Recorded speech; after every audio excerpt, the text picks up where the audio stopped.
Hey, folks, welcome to the Kamigawa Neon Dynasty Roundtable. I'm Chris, and I'm your commander Are we mechanic. And live? as usual, as usual, I will be your host for tonight's event here with the team from CNC Power Hour. Shout out to everybody running in the background, Chris and Andy, and a big shout out to our fantastic panel here tonight. Before we do introductions and we let everybody tell us who they are, where they're from, I do want to remind everybody that we are raising donations for Project Hope tonight.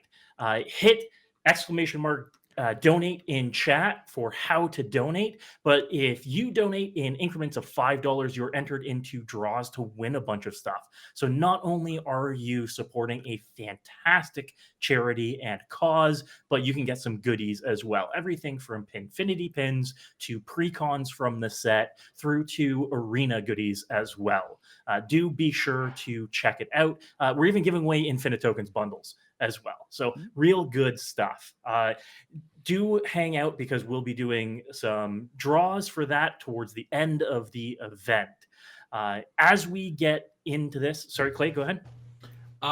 So I, did the donate and I opened the link. I don't know. Have we talked about Coral 42?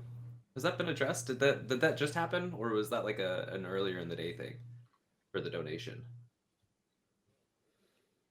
Because Coral 42, who I just saw in chat as well, donated $200. So we are already at 200. Wow. We're already at 200. Hi, Coral. So much. Thank you, Coral. Thank That's you. That amazing. Wow. What an incredible start. And we're done for tonight. Thank you all so much for coming. And that's This has been a amazing blast. to talk Talk about about already. Kamigawa. Thank you, everybody. Thank you. Wow, amazing. Thank you so much for the fantastic start to this as well. Coral. Sorry, I didn't want to derail, but I figured before we even started introducing ourselves, I wanted to make sure that we were, recognize that. Absolutely. I Incredible. will let Coral know, though, just specifically, this does not make me change from being a Lalafell. They'll know what I'm talking about. They'll know what I'm talking about. Oh, All right. Secret Amazing. messages already. You love Love to hear inside it. jokes. well, a fantastic start to this already. Let's kick off by introducing the rest of our panel here. And Crim, why don't we start with you? Who are you? Where can we find you? And were you playing in the original Kamigawa? You sound like Liam Neeson. Okay. Do I? Okay. Yeah. Now Who that are you you? said that, I have a set of skills. I have a particular set of skills. Yes. I wait. Okay, the questions hit me pretty fast. I'm Crim. You can find me at pretty much anywhere under the moniker of the Asian Avenger, or all my stuff on Goldfish, MTG Goldfish, and or my anime podcast, which I do with my buddy Zell, along with the other two Magic podcasts that I have. So lots of me talking about things all around. And other than that, I was playing in the original Kamigawa, but that was back. That was a fun time. I mean, the legendary rules still happened. The rat deck was what I got from Target, and it had everything I needed in it. It had GT, all that stuff. So yeah, I was playing back then. Awesome. Fantastic. Thank you for joining us tonight. Michelle, how about you? Who are you? Where can we find you? And were you playing during original Kamigawa? I don't know if you'll feel comfortable answering those questions. Just joking. No, it's all good. It's all good. I trust you. I trust everyone here. I trust the stream. Please don't come for me. Hi, I'm Michelle Rapp. You can find me mostly on the internet, mostly on Twitter, just yelling into the void, like everybody else on the Hellbird site. I yell mostly about Magic the Gathering, TTRPGs, D&D, general societal things, as well as Legos. And also I do I'm not currently doing any podcasts, which is the whole thing, but I am on a couple of live plays. So you can see me. We're going to have our final episode of Avatar: The Last Airbender Legends next week on Tuesday. So you can find it on Saving Throw Show. And you can also I'm sorry, what happened? What? Why are you laughing at me, Crim? I thought you were talking about the movie for a second. I'm gonna be an Avatar: The Last Airbender. What? Netflix? That's so cool. I'm just joking. No, I'm not. regardless. As long as we're not talking about the live action movie, I just Oh immediately no, I felt like I'm I had not. flashbacks. That's why I was like, oh, I'm sorry to make you think about those things. I know it was terrible. It was a terrible. don't scare me like Trauma. that. Don't just I'm say sorry. things like that. I'm sorry. I'm also on Price of Progress, which is another actual play with Zuby, with Magic with Zuby, who's fantastic. Also with Pixie Kitten and whatnot, and it's been really really great so far. And I'm also on another thing that will be announced shortly. So I'm not going to announce that one yet. But yeah, I've been real busy rolling dice and taking names. You can also find me on Thursday nights on I think twitch.tv/KillenFiendPotter, where I'll be doing Lego and lore, where I just assemble Legos and we talk about lore. Pretty straightforward. Nice. And were you playing in original Kamigawa? No, I was not. Ooh. At the time I was like, what? Young. I was young and still living with my mother, and my mother was a hardcore Catholic. So anything that vaguely resembled demons, etc., was just like, I don't know, throw holy water on it and set it on fire. So I wasn't around for that particular one. I didn't get into it until I think 2014. So still Gotcha. a baby by a lot of people's comparison. No worries. I no think worries.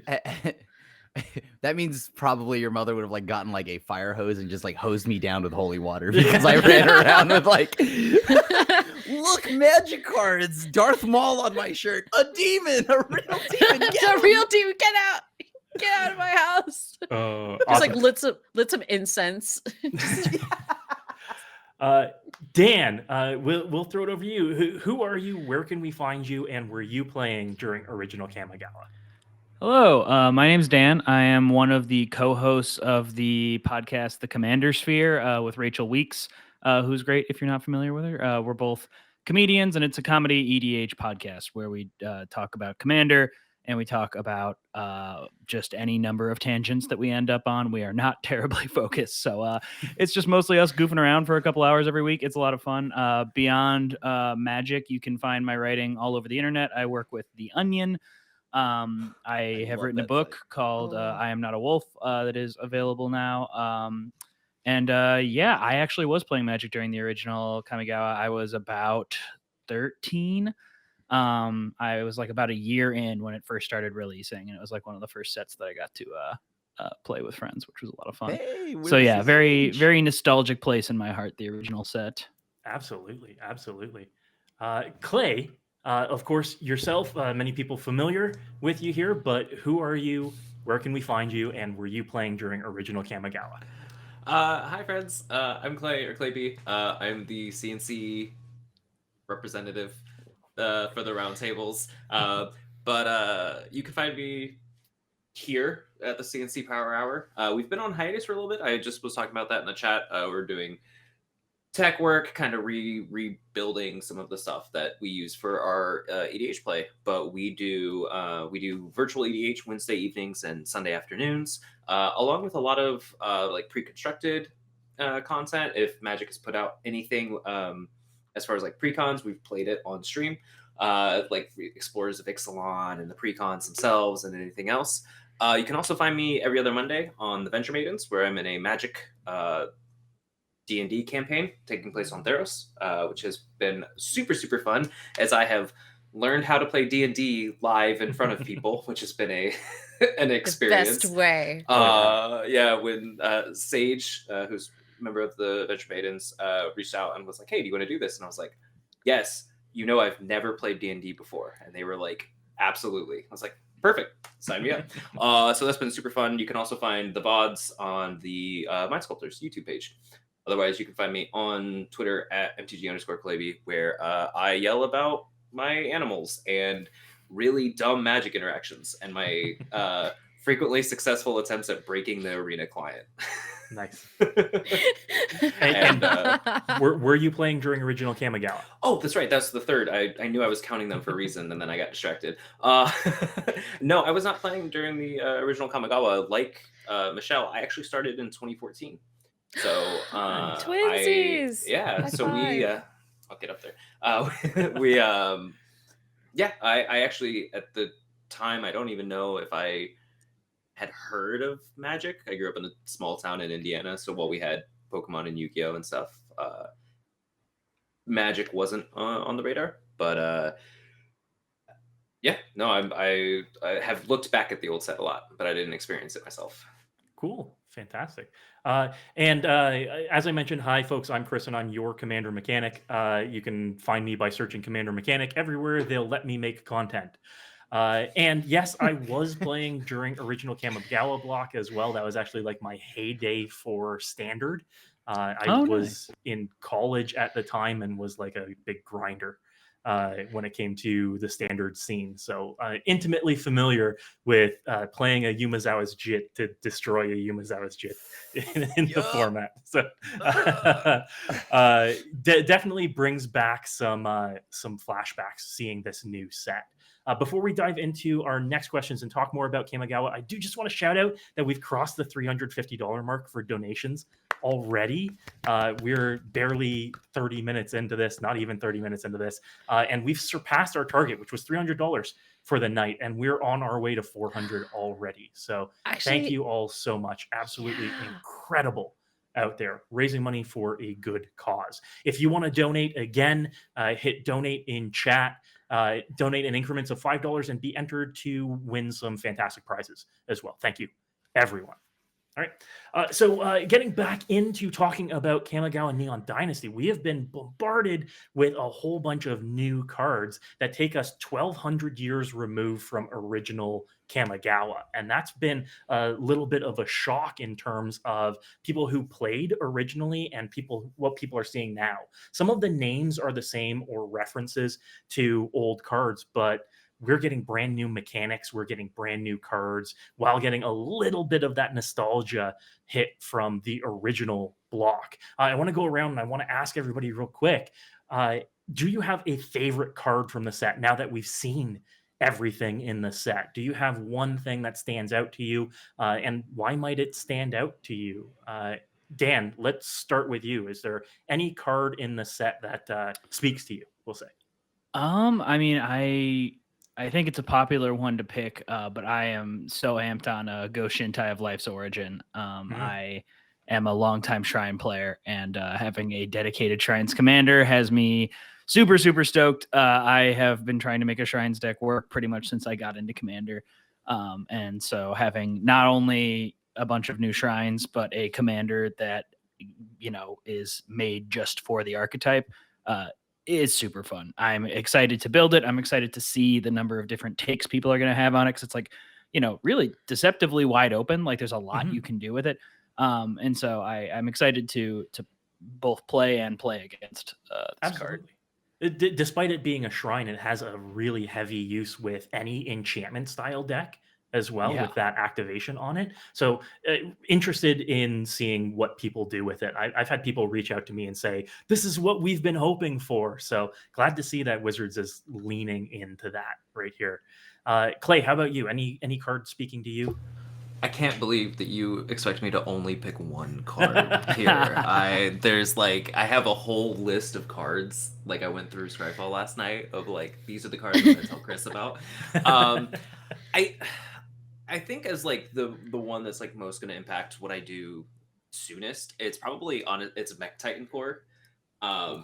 Where so the Voltron deck, like the Voltron card, I love this concept. Ethan Flesher had the Twitter thread about the kind of like the inspiration behind doing this. More so, I'm super excited I was talking about on Twitter, but doing a Ramos deck that the whole deck is built around assembling things. Yes. Chris, we actually talked about it. So like the 5 artifacts, the 5 pieces of Ramos, that being one of the pieces in there. Running the Tron lands, running the is the Emperors? The Empires. Empires cycle. Just as many of these. Okay, you take all of these little pieces and then you can make a better thing. I love that. And gotta get the Cauldron in there. Exactly.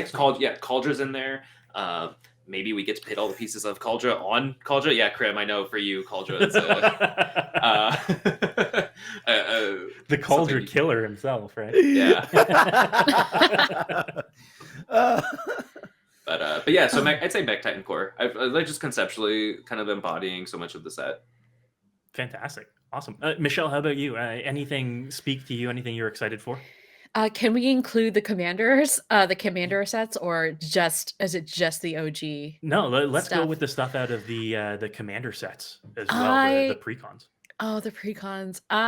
Okay, so one of the things that I've loved about Kamigawa so far, Kamigawa Neon Dynasty, is the fact that they've been bringing in real world references to a lot of things. A lot of my Twitter threads about Neon Genesis Kamigawa, no, sorry, Neon Dynasty. My bad. I know, that's me. About Neon Dynasty have been I've been talking a lot about the real world influences in like the craftsmanship and whatnot. But Yoshimaru, ever faithful, is my sweet pupper boy, Mhm. and it's like I have a love-hate relationship with Wizards because they constantly, well, for many reasons, but one of which is because they constantly print these really sweet puppers that keep like that's like you just can't kill them, but they get killed, and you're Yeah. like, no, my sweet boy.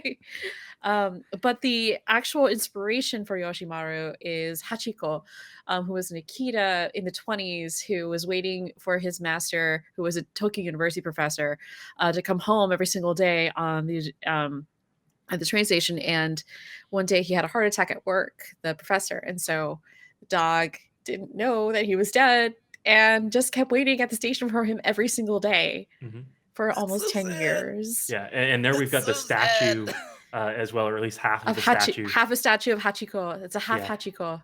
A half Shiko? A Hachiko. Yeah. Half Shiko? But yeah, it's one of the, I mean, there are a lot of really beautiful and wonderful pupper statues all over the world that venerate like the loyalty of dogs, but Mhm. I love that they pull the inspiration there. And Yoshimaru also even looks like an Akita. So that's just really lovely. Beautiful reference and tribute to that as well. Fantastic to see added in here. Love the reference, even if the majority of people that see that card are never going to know the background and the story to it. It's still lovely to see printed. It really is. Yeah. Every time I show this, I'm just gonna be like, good, can't kill that card. Yeah, exactly. Crim, how about you? Any favorite cards out of the set? Anything that you're really looking forward to? Oh, like every showcase art, but on top Oh, of that, if I had to choose one thing, it's probably gonna be, so in Commander, I have two colors I really like putting together. It's blue and black.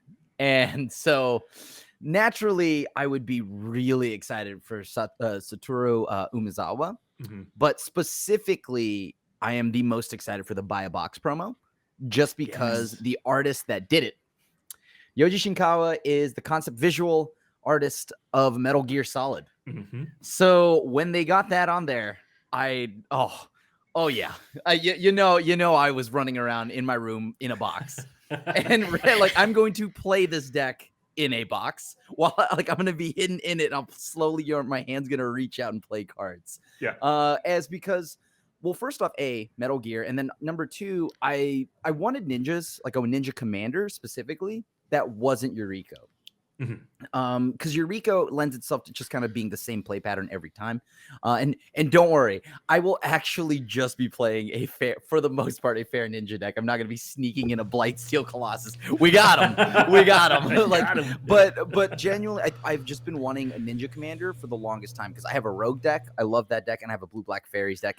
I do have a lot of blue black decks, and I probably should explore outside my wheelhouse. But the thing here is, I this would be my 8th blue black deck, and I don't mind it whatsoever. Play to your strengths, buddy. Play to your strengths. Yeah. I just Note love to this though. self. Yeah. Playing Please Crim don't kill me, Commander.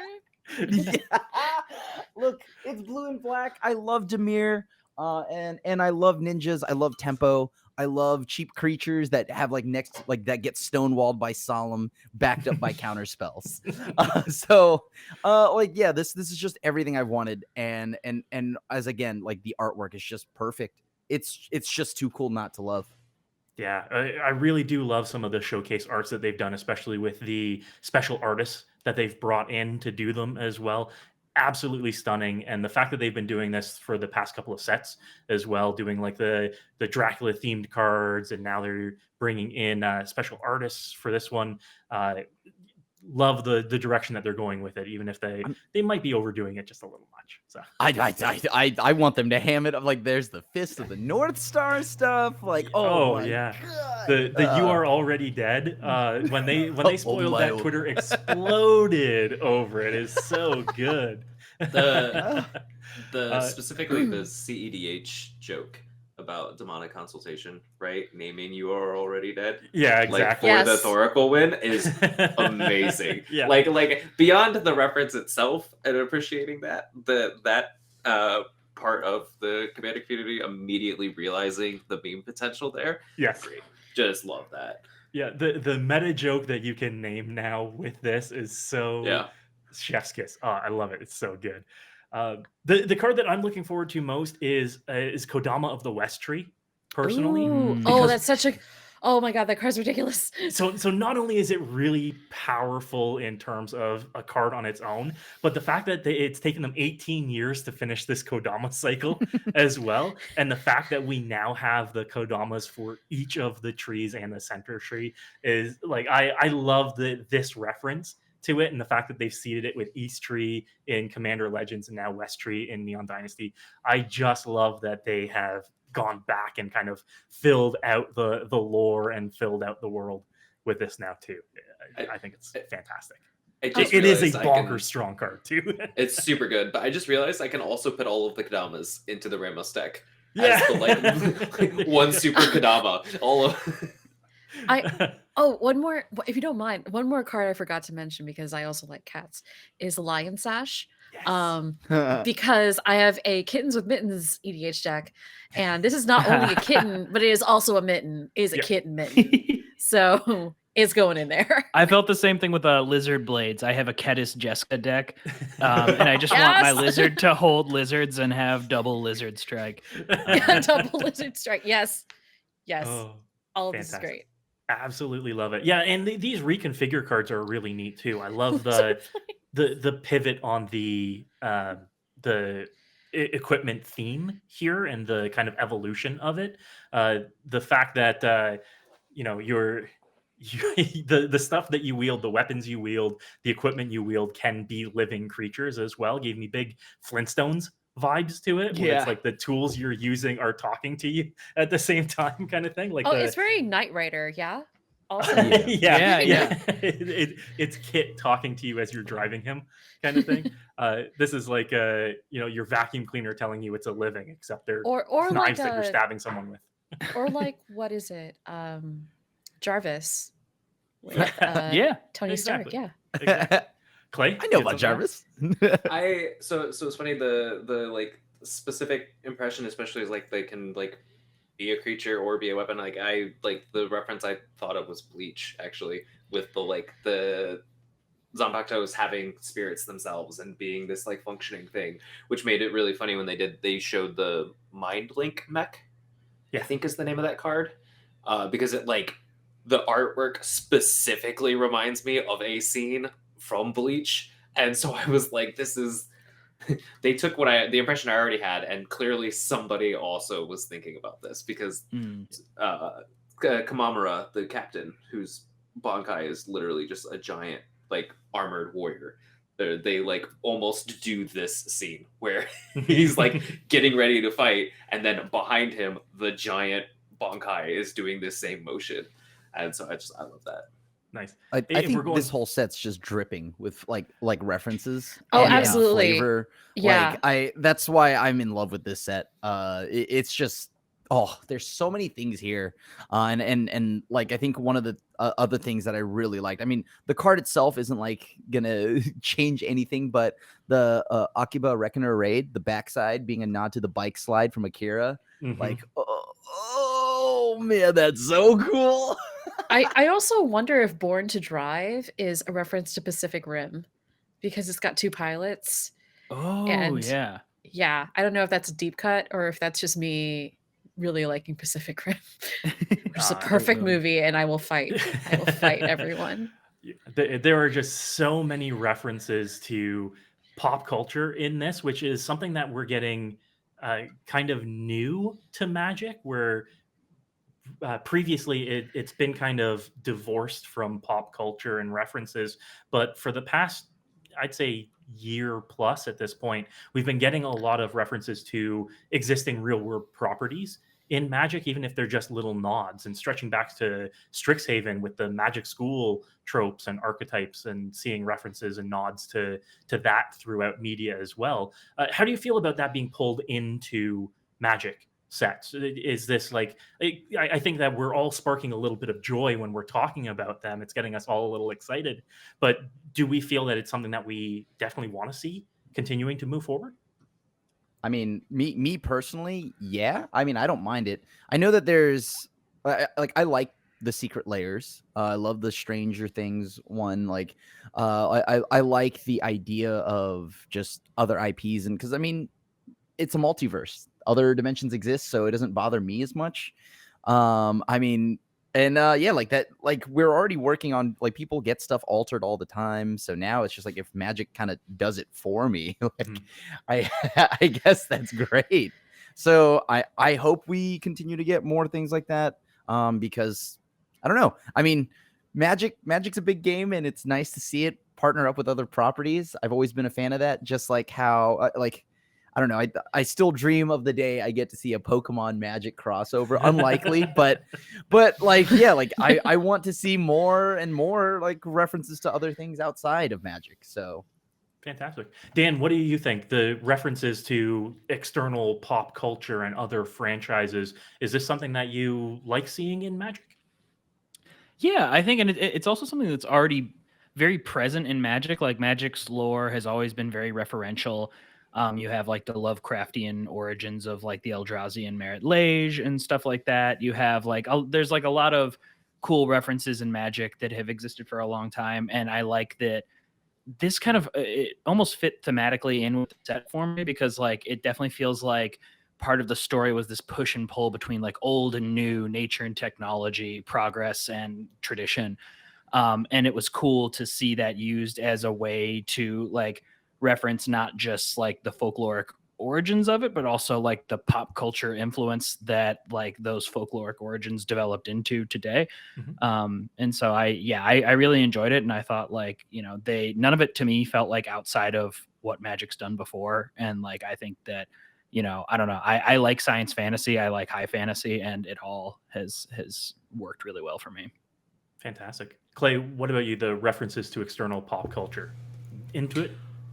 Yeah, I've been pretty vocal about the fact that the more connections that we draw to other like media, and the more styles that they explore, whether it's through the secret lair, whether it's through the showcase art, all of this stuff, like it just creates more avenues for people to get into the game who otherwise might not be into the game, or might not be acknowledged. I know that there are people who, like, that's a source of frustration, and I get that within, like, if I started playing this game and it looked like this, and now there's so many arts and so many different styles, and I don't know that I'm still playing Magic when you like look at a hand of like different, borderless arts, and then like all this stuff. And like I can appreciate that, but I think that, like Dan said, that if you start peeling away the inspirations for older sets, you're going to keep seeing references still, even if they're not as obvious. And I think that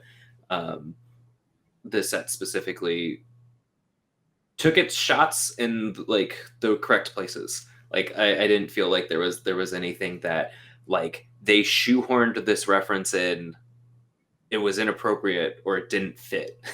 Like the places that they made their nods felt correct, while still introducing a whole bunch of new characters and a whole bunch of new stuff that felt distinctly Magic. Awesome. I think that balance is cool. Great. And Michelle, how do you feel about the references to pop culture?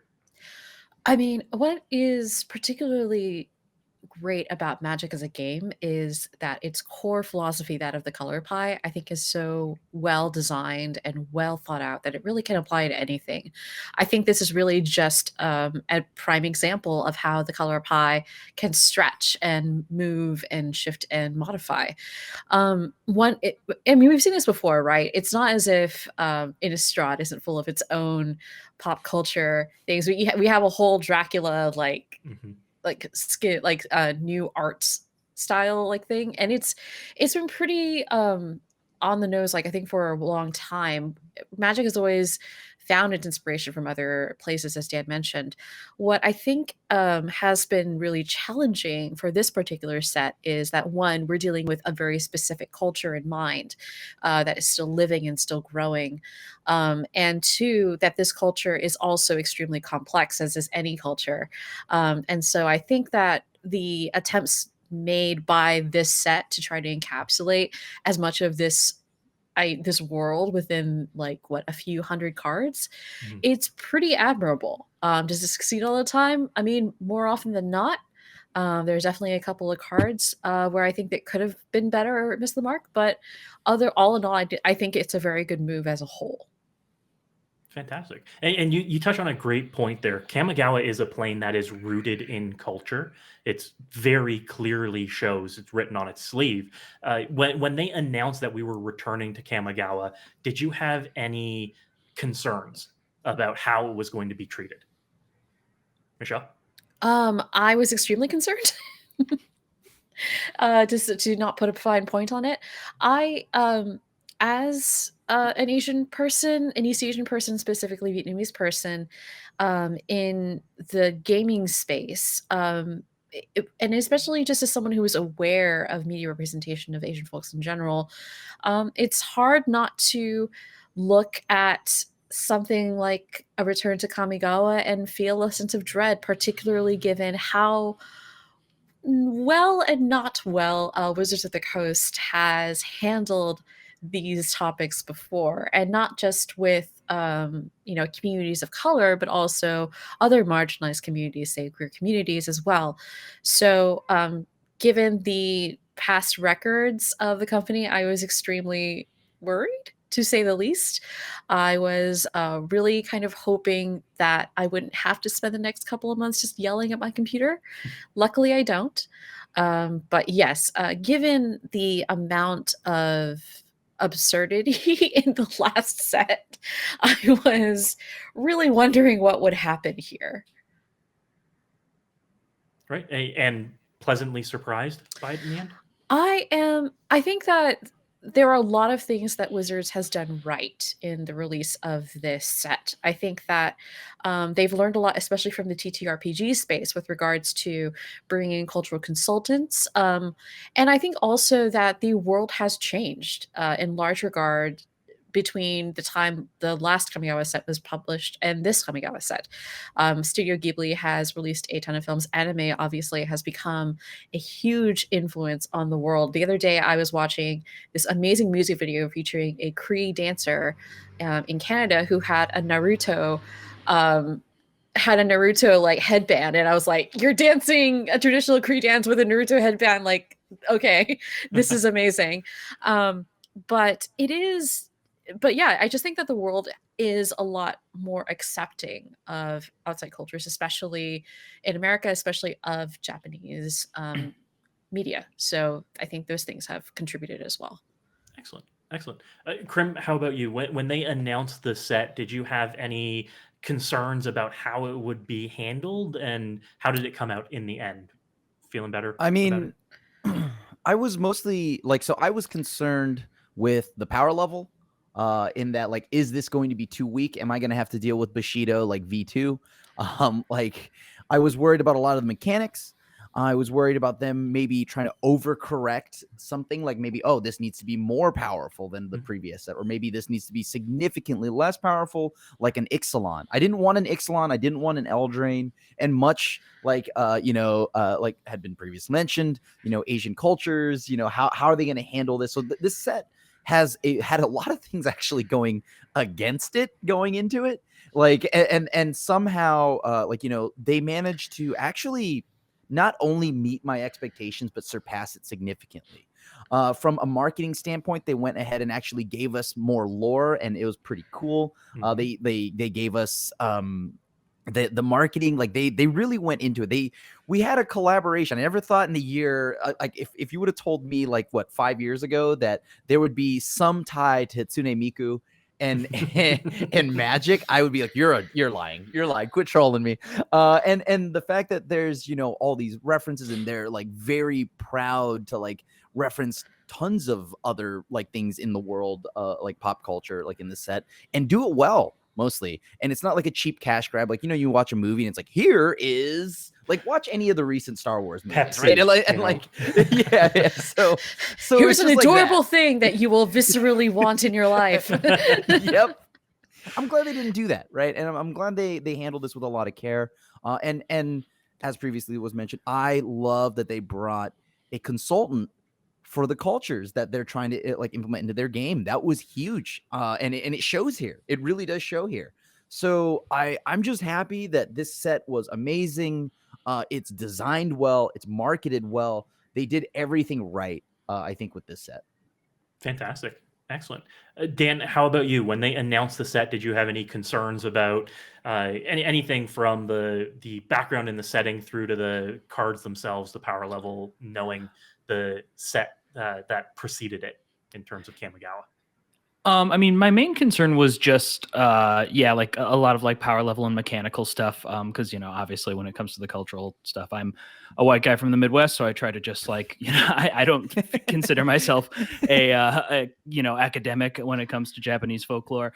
I just knew that I like had enjoyed the first set a lot, and my hope was that like since in recent years it has become more normal to like hire consultants and to have people come in and like actually weigh in and feel safe to say like, hey, you can't do this, like I know you don't see why it's wrong, but this part's not working the way you think that it's working. I think the normalization of that is good and will help us avoid issues like stuff we've dealt with in the past. And so I was like optimistic. I don't know, I tend towards optimism, and so I felt largely like, okay, like I think they can land this, but like I also, you never know.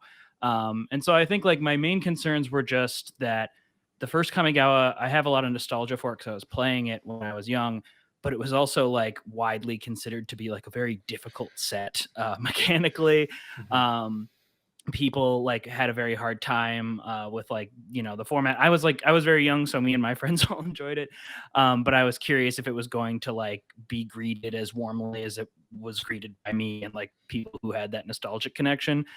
So yeah, I found myself like very pleasantly surprised by like how the whole thing's gone. Like I'm very excited for the limited format, and like the legendary sub theme like really was a big part of like what gave birth to like EDH as we know it. Like having like there are so many commanders that come from Kamigawa, and seeing them find a way to mechanically make that work has been super fun. Absolutely. Clay, what about you? When they announced the set, anything that you were concerned about, and then how did it come out in the end for you? Real quick, Michelle, did you have something to throw in there? I saw that you started to raise your hand. I mean, I just wanted to just point out that there was an article from Mashable today that did confirm that there weren't any Japanese consultants or employees that were used to develop the set, which was rather concerning on my end. So that was, I thought, just a point of clarification. I did see that Blake tweeted out that they're working on a correction for that article. Okay, the author, gotcha. and that there was I can't remember what his wording was, whether it was a misunderstanding or if it was like because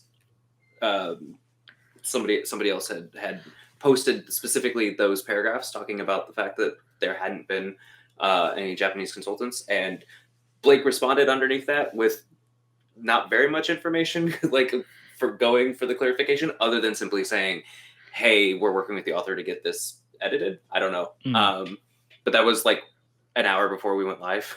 That I got to see it. Okay, wonderful. Okay, great. If that's yeah. the case, I'm really glad to hear that. That makes me feel a lot better. Thank you. Yeah, I don't like I said, I don't know for sure what that correction will look like in its entirety, but that is something, because I had kind of a similar reaction reading that Mashable article, which kind of segues in so that Kamigawa Neon Dynasty got announced, and I had the like weirdest roller coaster of immediate like I was ecstatic. I was so excited for this set.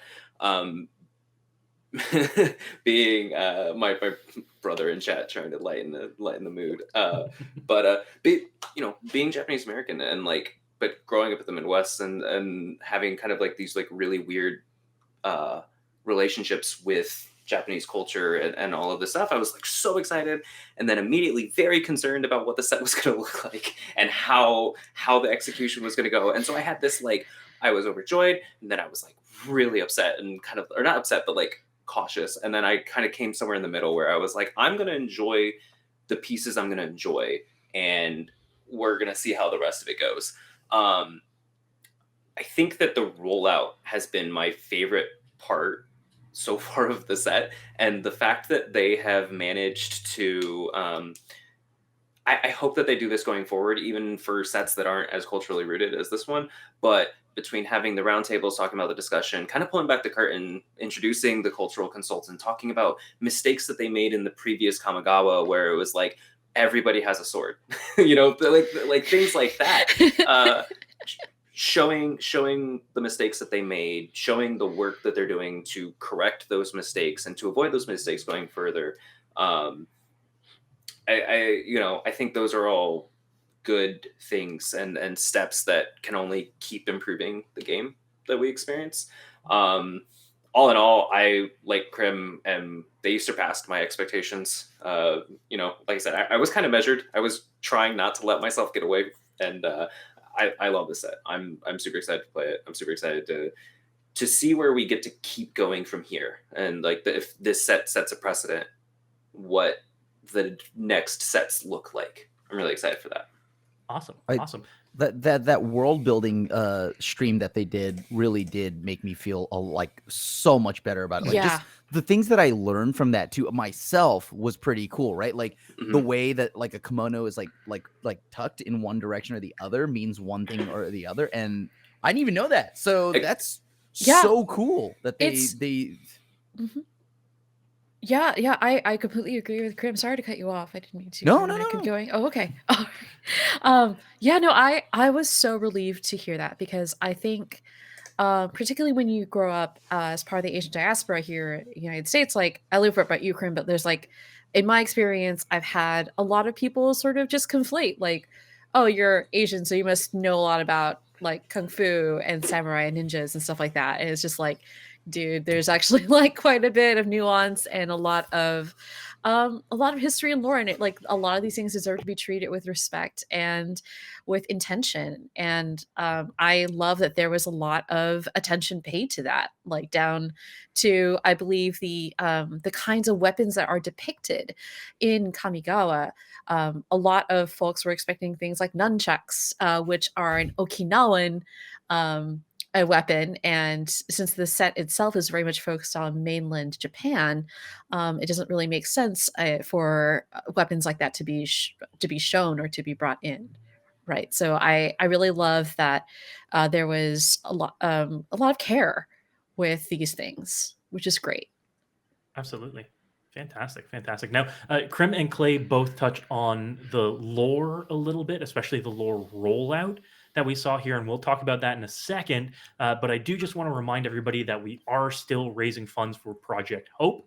Hit donate in chat in order to support us. Donate in increments of $5 for your chance to win some goodies. We're going to do a draw at the end of the stream, and I am being told that we've crossed $500 already. Thank you, everyone. Yeah. Amazing. We've already surpassed our goals for the night.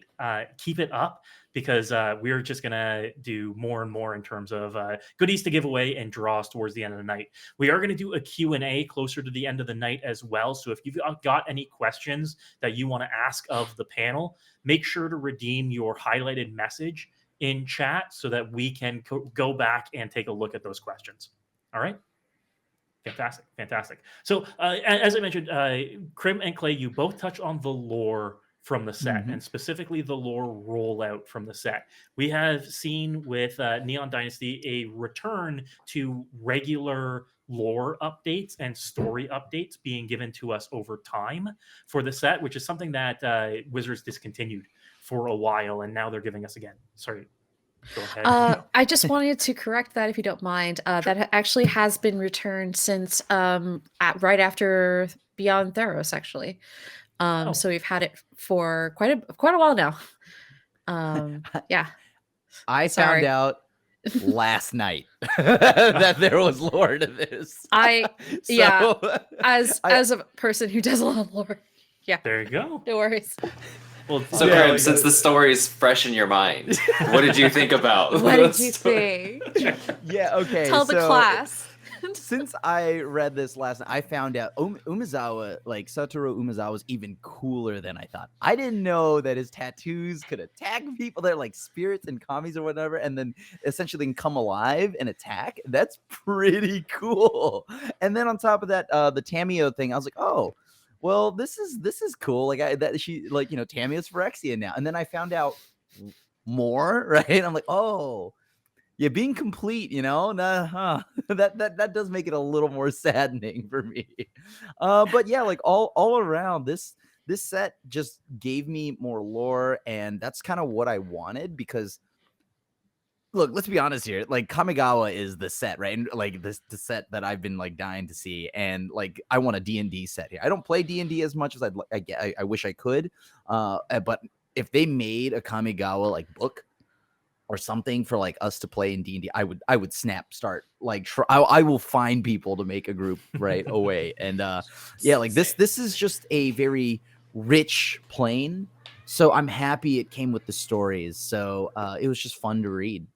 It's been a while because the last time I read anything lore related, I think there was a little tidbits here and there, like in Battle for Zendikar. I don't remember, like maybe before that. But prior to that, it was like the bundle packs, like Apocalypse. You had the books, you had Legion, you had Scourge, right? Mm-hmm. So like that was the last time I actually paid attention to any lore. So, and it's been a very big gap since then. Like old Kamigawa had a book, right? So I was a big exactly. Magic paperbacks kid. Yeah. That was what got me deeper into the game. Like I played with my friends and we played with a pile of cards that his older brothers had. But I was Right. like, once I picked up the Onslaught block books, I was like, okay, now I have a favorite character and I can build what would Absolutely. later I would start to call a commander deck, but we called it Pit Fighter, where you would pick one of the pit fighting legends and that would be like your person or whatever. And so it was Nice. Yeah. I was obsessed with the old paperback books. I love whenever Magic gives us more lore. Same. Yeah, like say Onslaught set is when I pretty much started legitimately. So I have Grinning Demon tattooed onto my forearm. Oh, that's awesome. But like on top of that, I forgot there is lore in between, but I just chose to forget it. It was the War of the Spark. Oh yeah. Right. I'm sorry. There was writing there technically, so that was technically writing, sure. Yes, just like those paperbacks that they had with every set release, where they were technically books as well. Yeah. They might not have been high literature, but definitely a way to flesh out the sets and a lot of the characters that we were seeing on cards as well. I still have my Onslaught block books and my Kamigawa block books sitting in the closet here too. I've got them stacked up. But it's great to see that we're getting a little bit more of these hooks that are drawing people in from outside just the game and outside just the cards that we're seeing. And I think that the lore for Kamigawa in particular made a big impact. Especially for those of us that saw it dribbled out throughout the course of several weeks here as well, culminating in the big heartbreak here of Tamio that we're seeing on screen right now. How did everybody feel when they found out what happened to you, girl? I was shattered for like a hot minute. Yeah. As someone who's been reading lore ever since I started Magic, and then I had a podcast dedicated to it, and I still read it because I can't stop. I like Tamio is such a special character within Magic lore. Not only is she really good in cards, but she's also just a very multi-dimensional character who I think presents a very mature maternal, like she's science mom, basically, right? Like Mhm. she goes out, she observes, she records, she's interested in wanting to know more, and she's not super like she's not like Chandra or Koth or anything like that. She's not going to charge into action. But I remember there was a story where we introduced like the story circle for the first time, where Ajani goes to her place and she has not only her children, but Nashi as well, who gets a card in this set. It is amazing. And it just, I think this is the first time we've ever seen a mother planeswalker. And I think that speaks volumes, right? That's got to be so difficult for a mom to like just leave and then come back and raise kids successfully. Most mothers are bound to only one plane, and that's really hard, like already. So I was definitely really saddened to see her completed because she's such an incredibly gentle maternal figure. Um, I really hope someone beats them up for it. Exactly. It was a big heartbreak. Clay, how did you feel when you saw what happened? Well, so I was. Oh boy. Sorry, I'm turning the knife here just because I know. No, I so. I I'm know. with you. I'm with you, Clay. So outside of the game, I was already in a just that day specifically in a really rough place where I had already had a super long day, hadn't slept, and so I was exhausted, in pain. With the Kamigawa previews are coming, I can go home and just get into that and kind of let the stresses of the day go away. I opened Twitter and that's just the top. I mean, everybody I follow basically is Magic related, so everybody's talking about whatever the Magic thing is at that moment, and it is just so the very top is Tamio's completed, that link and that thing, and then below it was a ton of people who were really excited about the return of the the Phyrexians are here, we're back, fucking Tamio's completed, hell yeah, da da da da, and I tried to come up with a response that wasn't just distraught and or hateful. and I that day, I think if you could find that on Twitter, there's the wow, I hate this, and then 30 minutes later, I'm logging off for the day because I don't have anything positive that I can say, and it was really rough. Where basically, kind of like Michelle said, I mean, Tammy was my favorite planeswalker, has been my favorite character in Magic since I came across her. My favorite art is the War of the Spark Tamio art. Just everything about her and what she represents and all of this stuff. And so then that story and people have talked about it. Stories are, the emotional response can show that the effectiveness of a story. But there was a lot of hurt there. And I'm curious to see where the story goes. The story beat of the Phyrexians in general isn't one that particularly appeals to me. But hopefully we can get through it in the next. Oh God, I just realized we're getting one Predator a year, right? Because Veranclex came in Kaldheim. He came in Kaldheim. That was the beginning of this last year. Yeah, and also did I was like, oh cool, my favorite person of the gods in is Asika. Yeah, is Asika. And she's got the chariot of the cats. Oh no. Fucking so I'm gonna be honest, if we're looking at 3 to 4 more years of the January February set showing a Praetor show up and fuck up my favorite character, I don't know how I'm gonna feel about that, but we're here. I do think lore wise, outside of specifically the Tamio event, I feel like the stories and the flavor text and the card art, the set specifically feels way more connected and lived in than probably anything other than Strixhaven within the last year or two. There are a lot of sets where you're like, okay, I get it, but you could take this card and just put it in another set, and I don't know that I would know that you did that. Sure. But like with this set, and specifically, there's so many like card arts and like some of the little artifact friends and some of the little kami friends, and you're just like, God, I could build this city from the ground up with the artwork that we've been shown, and how this person interacts with that card and that card, like completely outside of the game. Like you could just flavorfully feel how it lives and breathes, and that's helped ease the pain. Awesome. Dan, how do you feel about the lore, the rollout that we've had, the story beats that we've had? Does it make this set feel more full, more lived in? I love the way they did the lore rollout this time around. I think getting it before spoiler season started was great.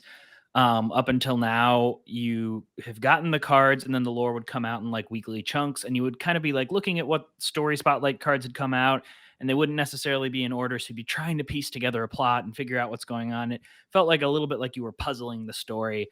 And so sometimes like the punches would get pulled from the story before you got a chance to actually like read them happen. And so I think this way, going into it, having like a full idea, oh my God, that cat is adorable. Baby. Having like a full idea of what the story, how it unfolded before the cards started to come out was really great. As far as Tamiyo's completion goes, like it's a hell of a knife twist, right? To have a character whose, entire focus is like nonviolent, essentially, like gathering information and learning things about like different planes and different people, and to have that kind of twisted and turned by the Phyrexians into, something like we don't know what's going to be done with it yet, but we know that they have access to Tamiyo and all her journals, which is probably not good, I would guess, for our heroes. Yeah. No. And so I thought it was like a well done knife twist. I didn't obviously like it because my personal favorite planeswalkers have been Karn and R.I.P. Jessica. But it's so Karn is a very gentle character, and I appreciate that aspect of Karn a lot. And if the same thing were to happen to him, I would be pretty bummed out. And so like seeing that happen to Tamiyo was very sad, but it also like it does like build up a good fervor where you now want to see this unfold. You want to see this this story move forward, because now they've taken somebody from us, and we want to like it gets you emotionally see him go to war. invested. Yeah. Absolutely. Clay, you've got something to add? I do, just because we joked we're always going to go on tangents here, and this is like the first opportunity I think I've been on camera since this came out, and for an opportunity to yell about this. I get the emotional effectiveness of this happening to Tamiyo.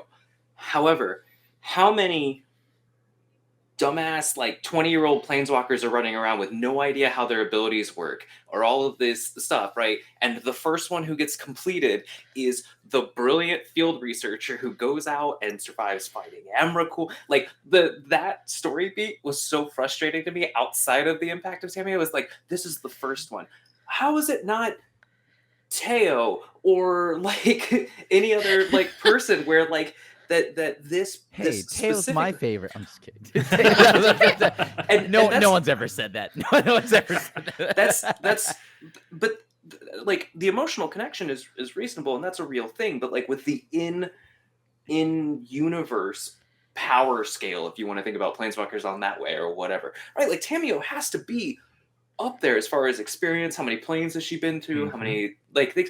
And then there's even the like the one of the flavor texts, but it's talking about like Tamiyo and Kaido just crashing through the defenses, not knowing that Jin Kataxis is ready, and it's like this doesn't feel like does Tamiyo go in the front door and just starts blasting? Like that feels weird.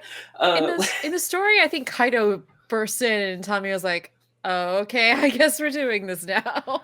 Gotcha. Yeah, so there's a little bit of that, but I feel like Kaido kind of ends up with the guilt about the whole thing, where it does feel a little bit like this happened to Tamiyo sort of because of one of those inexperienced younger planeswalkers.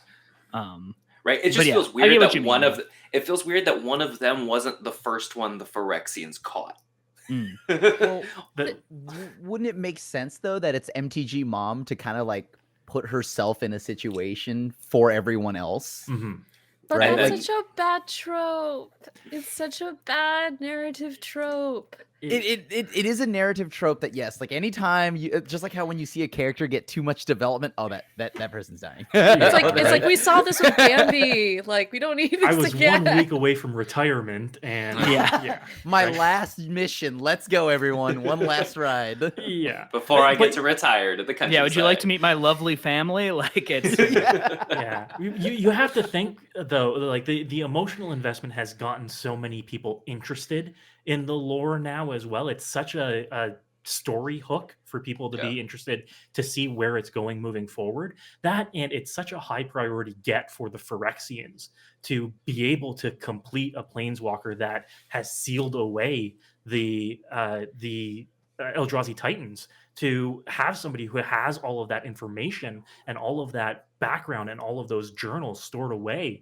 It's now making those Phyrexians an even bigger threat. And now you want to see what's happening with it, where it's going. It is all hooks for the future, and it makes us feel terrible about it. It really does. But isn't that what the best writing does? Is make you feel. I think so. I mean, even though like I actively was like, when I read it and in that emotional response, I was just like, I don't know if I can care about this set going forward. Like I felt that separated from the set that was like most catered to me in the 8 years that I've been playing Magic, where I was just like, holy shit, I don't know if I can do this. And like I worked through it, like I'm whatever, processing that, we're dealing with that, we're talking about it. I do hope, and obviously this isn't a Kamigawa story beat, but like going forward, I hope we finally see Tezzeret get it. I'm so sick of Tezzeret I'm getting so tired. getting to just pop in, like there's fuck shit, and then I'm sorry, this is a charity stream. I know we don't like actively worry about swearing, but like come up and yeah. But like I'm so ready for Tezzeret to get it, just so that we can have a new villain planeswalker. Because like outside of and just villain in general in the story, like I was thinking about this while I was walking my dog today, but like of like villains of significance in Magic in the last like in the time that I've been playing has been, you know, Nicobolas and the Eldrazi and Tezzeret. And like of all the places we've been, it's just like they just carry over. Now we're bringing back the Phyrexians because they weren't around when I started playing, you know. And now so it's like, okay, cool, another villainous group, all of this stuff, but from a period farther back in Magic. And I'm like, new blood, let's do something new. But so I hope Tezzeret gets it. That's my only hope. I think my only like worry with Tezzeret is that he's proven to be such an he's not very, for such a supposedly brilliant mage, like he's not very smart. Like he keeps being the not very bright henchman. Like he's like the Igor to almost every major He's like villain. Starscream. He's the Starscream. Yeah, he's Starscream. Yes. He's exactly Starscream. He's Starscream. And yeah, he's just constantly enabling other villains without actually like doing anything himself. Like he messed, like there was that one, and if you've been reading Kamigawa lore, like old Kamigawa lore, he like showed up to Kamigawa, got his butt handed to him, and then like face planted in the snow for gosh knows how long. Yeah. It was not okay. Like I do want to see him completed because I just don't like him. But I'm with you Does that there. not make him a good villain? No, No, I think he is. I think he or I think he was. I think there's a point when like the villain keeps going and keeps continuing, right? Where like diminishing returns. Yeah. You become a jobber, right? And Yeah. to use a wrestling term, and you just Yeah. lose so much that it takes all of the sting out of your appearance. I mean, maybe they're setting him up for a heel turn. Maybe he's like, I'm so bad at being bad. Maybe I should try being good. I mean, when Tezzeret tries to be bad, he helps people. Then wait a minute, so maybe I'm good at helping people. If they try to complete Tezzeret and Tezzeret like turns in response to that, now that would be a pretty cool story beat. When Tezzeret's new card showed up, my reaction was like, "Oh, great! This asshole gets another card." Like nobody likes He's Tezzeret such a at this point. butt. He's such a butt. Okay, hear me out here. What, okay. All right, Yeah, I'm not let's- saying let's Trim I'm go not in the back Black of the blue Lover, black Let's- up on planeswalker here, right? street. Let's hear from the Demir Mage. Come on. Yeah. Let's hear it. Yeah. Okay. See, Tezzeret is kind of cool, right? Like, in a like a, you know how people like Starscream? There's always the henchman you kind of want to root for to overthrow the top dog, right? When it comes to the villain hierarchy. So with Bolas gone, right? This is the perfect time for him to like click his heels and like, explain his master plan. Like, I know Ether Revolt was his like big set where he's the main villain, but that was like that was seriously small potatoes there. I want this to all build up to where Tezzeret finally is actually a threat. I think this is this weird treading middle area where Tezzeret's like, hey, I'm bad. I think, I don't know, I'm not really good at it, but I'll get there. And He I stole want a him bunch of to stuff from a get there. science fair. Like that was his big moment, That's right? exactly. This is like, hey, I'm somewhat of a I mean, when you badass put it like myself. that. He just rolls up to a high school and be like, I'll take this down. Taking all the boys." paper mache volcanoes, A bunch of with him. potato Noping clocks. out. I am officially an Avengers level threat. I stole someone's science project. You know what I I mean? want Like, I want a Gru from Despicable Me altar now for Tezzeret, and it's just Tezzeret is Gru. Gru. Tezzeret is Gru. Gru. Like that's the problem, and Yeah. I want him to not be Gru. I want him to be the whole thing now. Yeah. Also, Yeah, S- I'm just side- getting this image of like Tezzeret singing a Disney Princess "I Want" song. Just like I want Tez to finally get to the top, right? And then this is where the heel turns. Okay, my favorite character and villain actually got the weakest write-off ever, and that is Nico Bolas. But that's because come on, Nico Bolas. This is your boy, right? Like what do you do? Oh, we just put him in the prison room. He got sent to timeout. He with got his big fu- brother. he- He's in the brother dimension. They have- Oh, so they're killing him with family and brothership. Okay, it's got like it. Got forced it. retirement. All he's got to play is like shuffleboard and, Yeah. and bridge. Sorry, bud. There's only one movie on. You Yeah, gotta watch it. For the TV rest just of gets your one life. channel, yeah, you're stuck. It's because hear me out. they're This because this they is what wanna I, use him I again. want to happen. I want Nico Bolas, right, to be in the prison realm, right? And now I want him to come back when Tez is finally like, I've done it. I've overthrown the top dog. I am ready, right? Like I am the ruler. And has when he's Starscream's twirling voice. his mustache and explaining his plan, Bolas comes in with the heel turn, merged with Ugin, right? This is clearly this is Crim's fanfic. Okay, Yeah, And somebody Yeah. put this on paper. 99% of this is written on the toilet. Okay, so the thing here is, I just want you to know this is how I imagine this going down. Bolas will have merged with Ugin. They will become one, and he's this vigilante planeswalker that may steal your spark. Who knows, right? He's like the Punisher. I like. hello. This is Just- But you he's just- got- He just turns around and is like, well, what do we have here? Not, is it? And it's like Bolas merged with Ugin with like Sarkon Vol just like on his Yeah, head, just like rising. rising, just rising.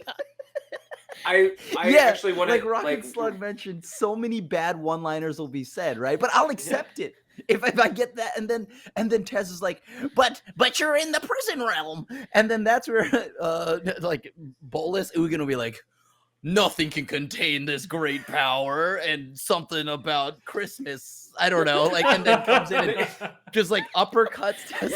This is and just, Crim's like, Saturday morning cartoon. Oh my version. God, yeah, I love maybe. I think I'm Storytime ready with Crim. to be a DM for anyone. So if you need me to, I'm ready. Like feel free. I want Nickel Tugin, as I'm going to call that Nickel fusion from now on. Tugin. I want them like writing Sarkon like a reverse Ren in 6, right? So like Ren is in 6, but like they're coming out of Sarkon, and it's just like the two heads, and Hi, buddy. So this is now a chimera essentially of Oh. like the most Yes, nonsense. Kirby. Crim is confirmed to be writing the Magic Netflix series. Yeah. Yeah. You're ready. I don't think you're ready. If I And wrote then that, oh. like that's why Gideon's Oh. coming back, but he doesn't have any armor on. It's just pecs and abs Yep. forever. He will just be a torso of just muscle. of like, perfection. Armor, scrap that. No It's- arms, anything. Just torso of It's like enthralling muscle. Victor, but Gideon. It's Oh, enthralling yeah. Victor, but Yeah. Gideon. You're And- so but- fast. Or were you already typing that? Oh, I don't even know One how, but brain imagine cell. this. Ugin and like Ugin and Bolus, right? Kind of coming out of Sarkhan, and somehow at this point, them merging has also, and with Sarkhan, Bolus will now have hair, and it'll enter with like the slow, like 80s, like hair metal. Oh, He gets hair.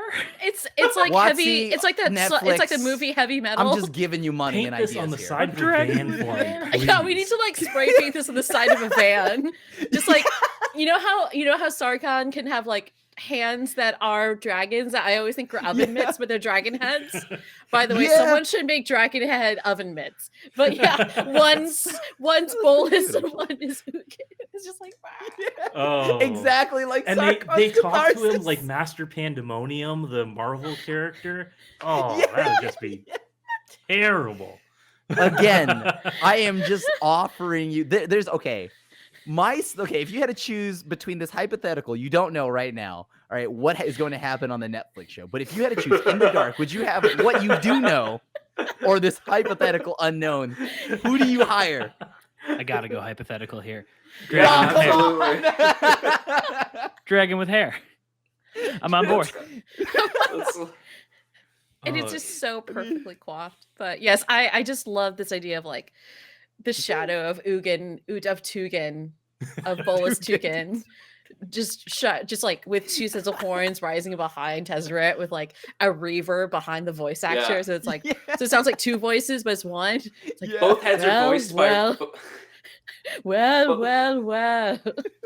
Both heads are voiced by Ron Perlman trying to be two people. Yes. Like, They're like listen to your own voice in the booth, just like Oh. and match it, but make it different.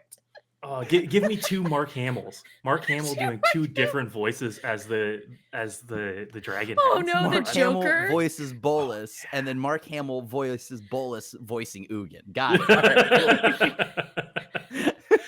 Oh, fantastic. Oh, okay. So I want to remind everybody that we're going to do a Q&A after this next question. So if you've got anything that you want to ask the panel, put it into chat right now and make sure to highlight your message. This includes stuff about fan fiction. If you want to ask questions about, Yes. you know, Fanfic expert, Crim. but remember that we are still taking donations. At the end of the Q&A, we are going to be doing a draw for our raffle prizes as well. So be sure to get in with your $5 donations now. All right. So Get out of before here, Clay.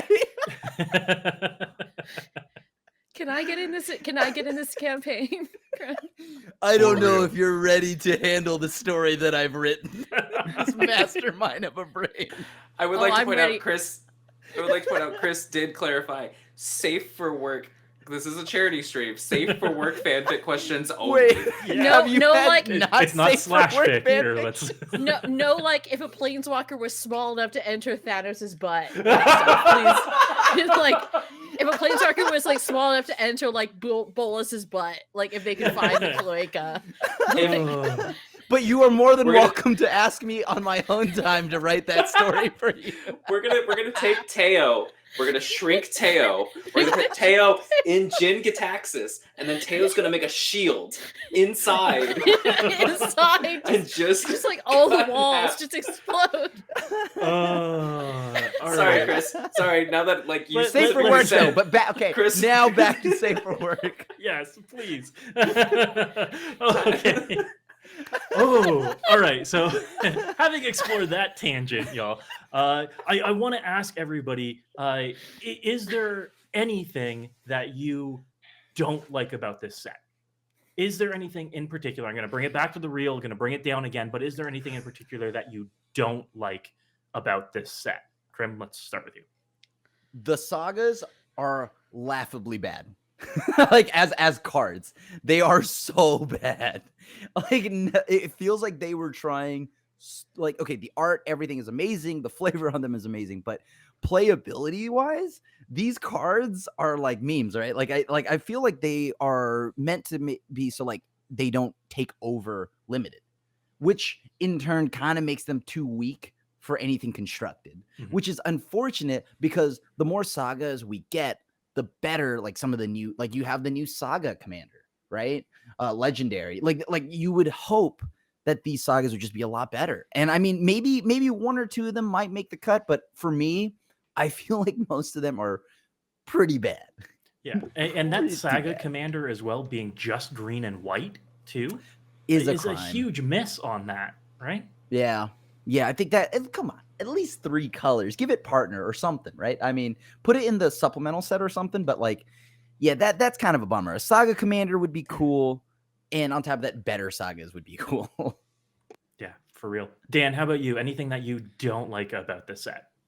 I'm trying to think. I mean, the only one of the things that didn't really hit as much for me, I was not as big of a fan of the new dragons. The modal thing, like I think they had very, very big shoes to fill, as far as that old like series of dragons go. And I wish they had maybe like matched the like original art style a little bit more, like because they felt like completely different to me than the original 5 dragons. And like having modal death triggers is cool, but it feels like they were afraid of having any of them be too good. And so they all kind of end up like falling just a little flat for me. Like they're not bad by any means. I'm glad that they're out there. But they would you say that it's just like flavor wise or like power level, like playability for you that makes it more disappointing? Slightly more flavor wise for me. I think it was like if we were going to do another series of like the 5 monocolored dragons, I was hoping for like either more of a reimagining or like more of a revisit to the original. Like I can't even really pin down what one element had them not hit as much for me. But for whatever reason, they just didn't wow me as much as the past series. Would it be too busted? Okay, just hear me out. I part of me, maybe this is like, we all deserve a badge or a pin. Like we What if they all survived had hair? Eldraine winter, right? What if they had hair? First off, okay, don't worry, this is not gonna go to Crim World. I'm not gonna make them become like somehow also now Ugin has 5 fingers, right? So 5 dragons, they become Dragon Voltron with hair. Don't forget the hair. Oh my god, Crim.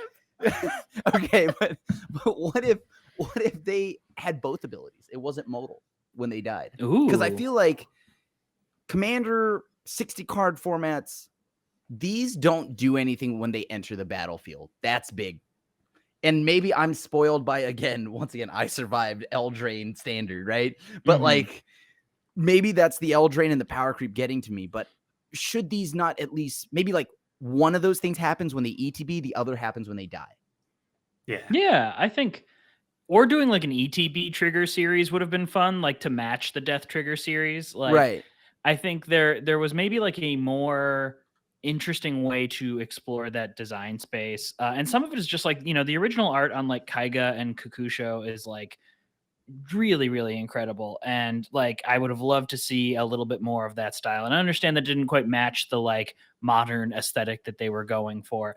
But even in the alt art, it would have been cool to see. But that was Michelle, how about you? Anything that you didn't like about the set? So there were in a couple of card arts, it was clear to me that I think a couple of the artists either weren't given the resources necessary to, I think, succeed in what they were trying to go for.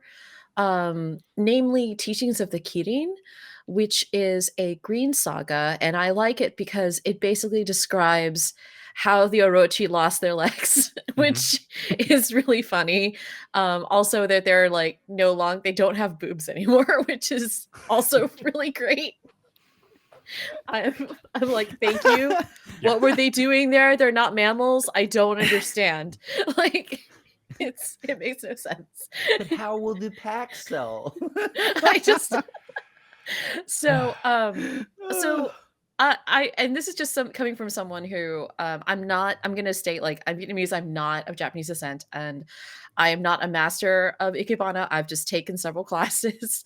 But this is supposed to represent an Ikebana arrangement, a traditional Ikebana arrangement. And if you study Ikebana, you will know that it's a very formal in many styles are very like formal and very structured, and there's a almost mathematical precision of where you put something and why and what it's supposed to represent. And it's usually almost done in groups of threes. There's usually like triangles, lots of triangles. um and there's also just a matter of like the proportion of like the vessel to the arrangement itself, that sort of thing. And so I looked at it and I thought to myself, okay, so they're trying to go for Ikebana here with the presentation, but it's not Ikebana. I don't know what this is. And in my head, I'm just like, I appreciate that they're trying to go for it. But again, like this kind of unfortunately does bring up ideas of cultural conflation where it's like, oh, just throw a bunch of flowers into a thing. It's Japanese flower arrangement, call it a day, where there's actually like a really deep and very like complex culture around flower arranging in Japan. And Sambor, it is still a beautiful piece. It's just not what it was going for, if that makes any sense. It's just not Ikebana. The other thing that I also thought was a little worrying was and a little bit more subtle actually was Dockside Chef. In this, you see, a man holding a bowl of ramen, and one of those, what's in the ramen is like an eyeball. And like I get what they're going for here. Like, yes, there's going to be parts of any time you go to where you're like, what's in this? Don't ask.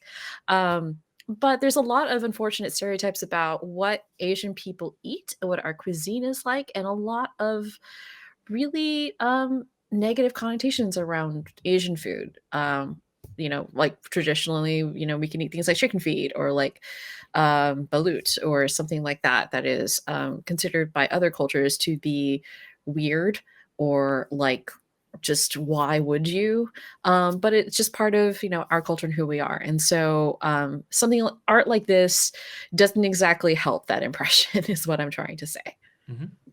Perfectly fair. Clay, how about you? And anything that you didn't like about the set? I think pretty much everything that I had issue with has already been covered. I especially the sagas. Like Crim said, I think when I first started realizing what they were doing, I was really hoping that the payoff for the sagas was that the backside would be ridiculous.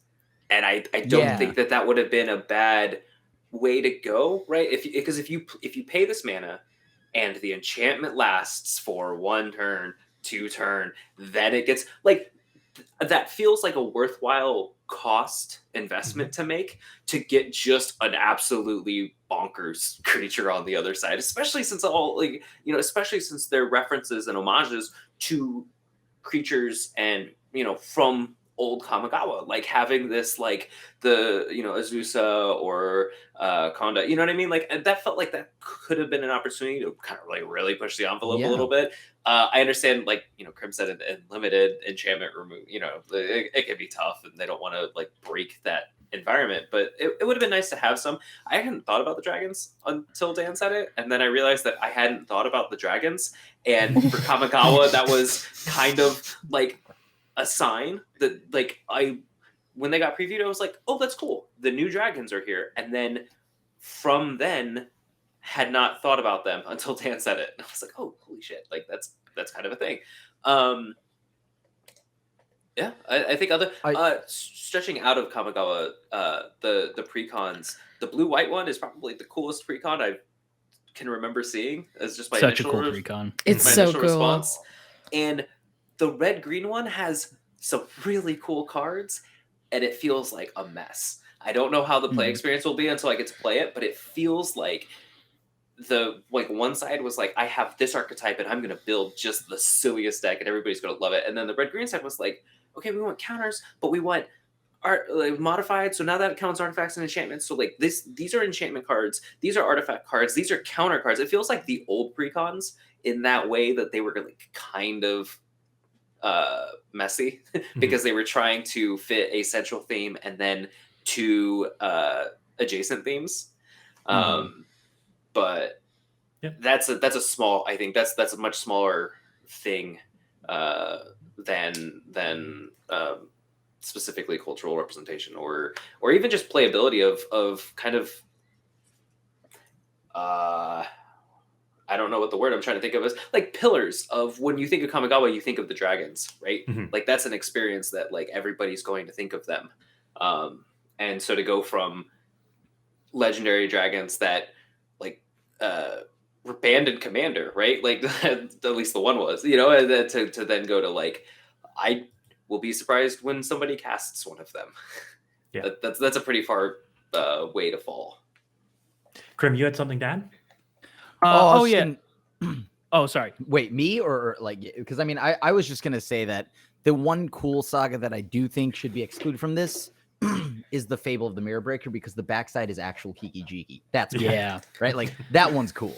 That's even the actually Kiki Jiki fans were disappointed with that one. Really? Yeah. I mean, the art is rad. The art is rad, yeah. But I did feel like there were a couple of like lore failures in the sagas where it's like the fragment of Konda is such an interesting part of the story, where it's like Konda's punishment was that he was like left living and shattered.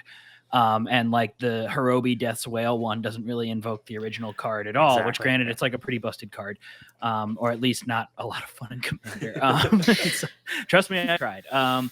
But yeah, and so some of those sagas, it felt like they were meant to be like, hey, players of the original set, we see you, and then it was like you flipped it over and you were like this. And so yeah, I found it. The sagas were definitely a little underwhelming from a lore standpoint. Tribute in name alone, especially when we found out that Azusa's death was never confirmed. I was like, there was a part of me that was hoping maybe she was the Wanderer or something. There was, you know. That's the millionth Wanderer fan theory. Yeah, the million. She's Emrakul. I got a free tote bag. Yeah, it's Emrakul. It's Emrakul. Obviously. Like, she likes hats now. Don't you hear?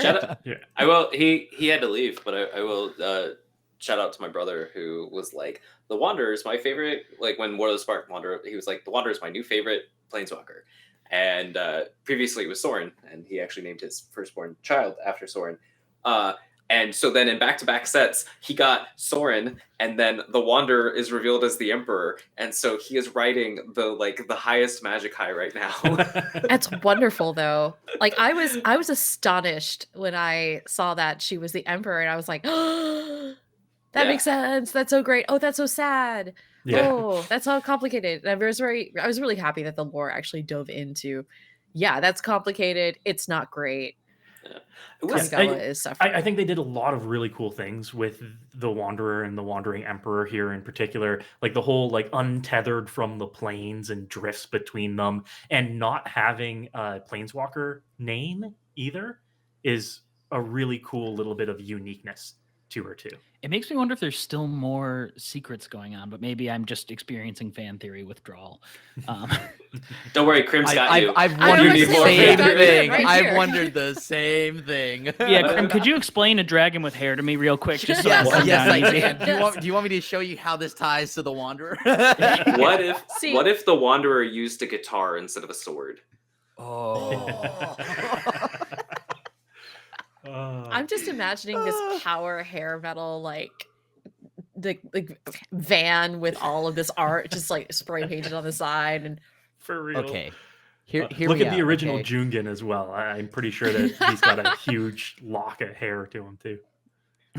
We've already got the DJing card, right? The red card, the DJ.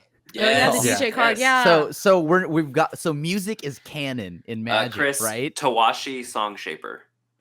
If you need that name, Tawashi Song Shaper. There it is. Tawashi, yeah, that one. So I didn't know music I had is it canon saved. in Magic. With that, so this is gonna be we're gonna go down my brain decision tree here. That means we could potentially have where we go into a music plane You see, and all of this could be possible. Like it'll be I know this is kind of like far fetched, but I want there to be more opposition agents in Commander. So you would make one called Popposition Agent. They'd be a pop star. All right, hold on. Come on. Okay, this is League of Legends all over again. This is League of Legends. Get out of here. This is K-pop. I am invited back to the next one. Right? Clay, Oh yeah, what Sarah did you have Luther, to clearly add? the Hatsune Miku plane, obviously. I was actually gonna say real quick that the idea of so two parts. The one, I know the Song Shaper specifically was kind of a tough point for a lot of people to kind of wrap their heads around, magically speaking, with this art and what the implications of this are. I was on the other side of that where this was like one of my favorite immediate, the moment the art was previewed, I was like, I love this and the tone that it's setting for this set and where we're going. The other side of it is that we actually did we here CNC, we drafted a custom Magic set that somebody had made that was, the whole plane was art themed. So there were musicians and painters and all kinds of stuff. It was, Lou Rocket Slug in chat, who is another one of our co-hosts, posted in. So his name called an ear, and it was an awesome, like, just Magic experience. Like playing the cards was really cool and stuff, but getting to like examine that art and examine that kind of like the flavor and all of that stuff was really, really cool. And so the idea of getting to go to this kind of world where it's like, what if Strixhaven was for art majors, like that, like beyond the Everything was performance. just Prismari. Exactly. Like Prismari but all like the time. but not necessarily as loud and expressive as the Prismari were. You know what I mean? If there's room for the whole art gamut, I'd be there so fast. I would absolutely love that. All right, I'll let you out. Also, And just before we get to any Q&A, again, I want to remind everybody that if you've got questions for the panel, highlight them in chat right now. Get your donations in, because we are going to be doing the draw in about 10 minutes or so. I just wanted to say the only thing that I don't like about the set is going to be a bit of a backhanded compliment here, in that the balance of the set is really well done. As a brewer, and as somebody who likes breaking the format of Commander and breaking these cards, creating infinite loops and going crazy with them, they do just a lot of little balance tweaks to ensure that things only happen once a turn, or they deal damage if they trigger, so that you can't go infinite with them. And there's just been a lot of evolution towards, you can use this well, but you can't exploit it. And to me, that's like an upside and a downside. I think my only concern and obviously once we start playing with the cards, that might change. The channel lands specifically feel like they took the wrong lesson from the evoke elementals, where everybody was like, wow, this is rough, and they were like, okay, but what if it was effectively uncounterable for and can be cost reduced as well? Like everybody loves playing against Solitude and stuff, and so and part of that is flavored by the fact that while I don't typically play the like high CEDH and like the highest power levels in EDH, right? Like Boseiju, which right there got previewed, and like you could hear the like excitement nationwide of CEDH players, or the dread of Sax players looking at this for, if you have a legendary out, a green to do this thing that you have to Pithing Needle or Stifle, right? Like those are your options. Mm-hmm.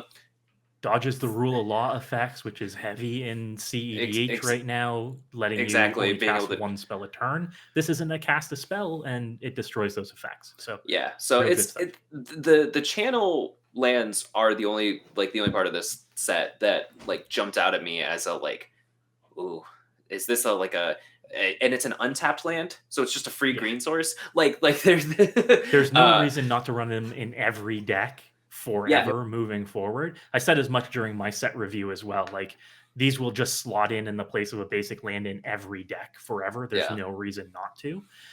But I see this as like, take a look at the spell lands out of Kaldheim, like Axgard Armory, and compare them against these channel lands. And those ones out of Kaldheim, while they were uncommon rather than rare, they entered tapped. They made only one color of mana, and they cost they're like 6 so mana and expensive. sacrificing the land They're in order so to get the effect bad. on them. It's like they saw those and said, we were too hard on these. Let's go a little bit easier on them, and then they created this cycle, and this cycle is real good. I legit think because of these lands in like modern, something's getting banned, and it's Yeah. probably not these. And so I think that Primeval Titan decks and all the primetime players, I mean, primetime deck should have been like had tons of parts banned a long time ago. But I think that this card will just make it so that now any kind of primeval deck, the Valakut, whatever amulet decks need a banning. They need a banning. This stuff is too good. The only way you could stop them before, like if you played Blood Moon, all that is irrelevant now because they could just channel land this stuff out of there. And the older we go back too, the farther we go back, I think the black channel land gets overlooked. And I think that's probably getting better the farther we go back in formats. And on top of that, in Commander, every one of these I think are really good, except for maybe the white one and maybe the red one. The red one in like a few token decks or whatever. But other than that, all the others are absolute staples and just pretty much an auto include. So I don't know. I mean, yeah, like I think these lands are absolutely busted. But they're good. They're very good, and I will be playing them. I'm excited to have them, but they are busted. Yeah. I just wouldn't expect Life from the Loam to stick around when you've got these spell lands in Modern that you can get back over and over and over again.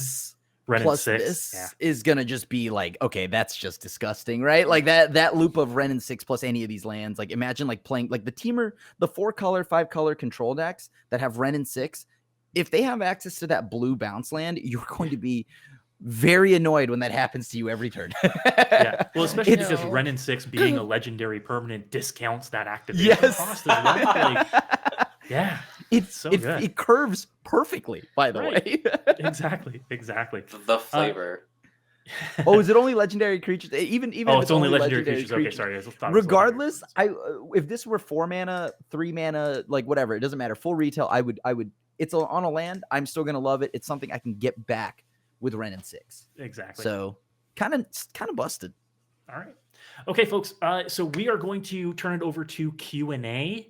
If you've got any questions in chat, again, redeem the highlight message.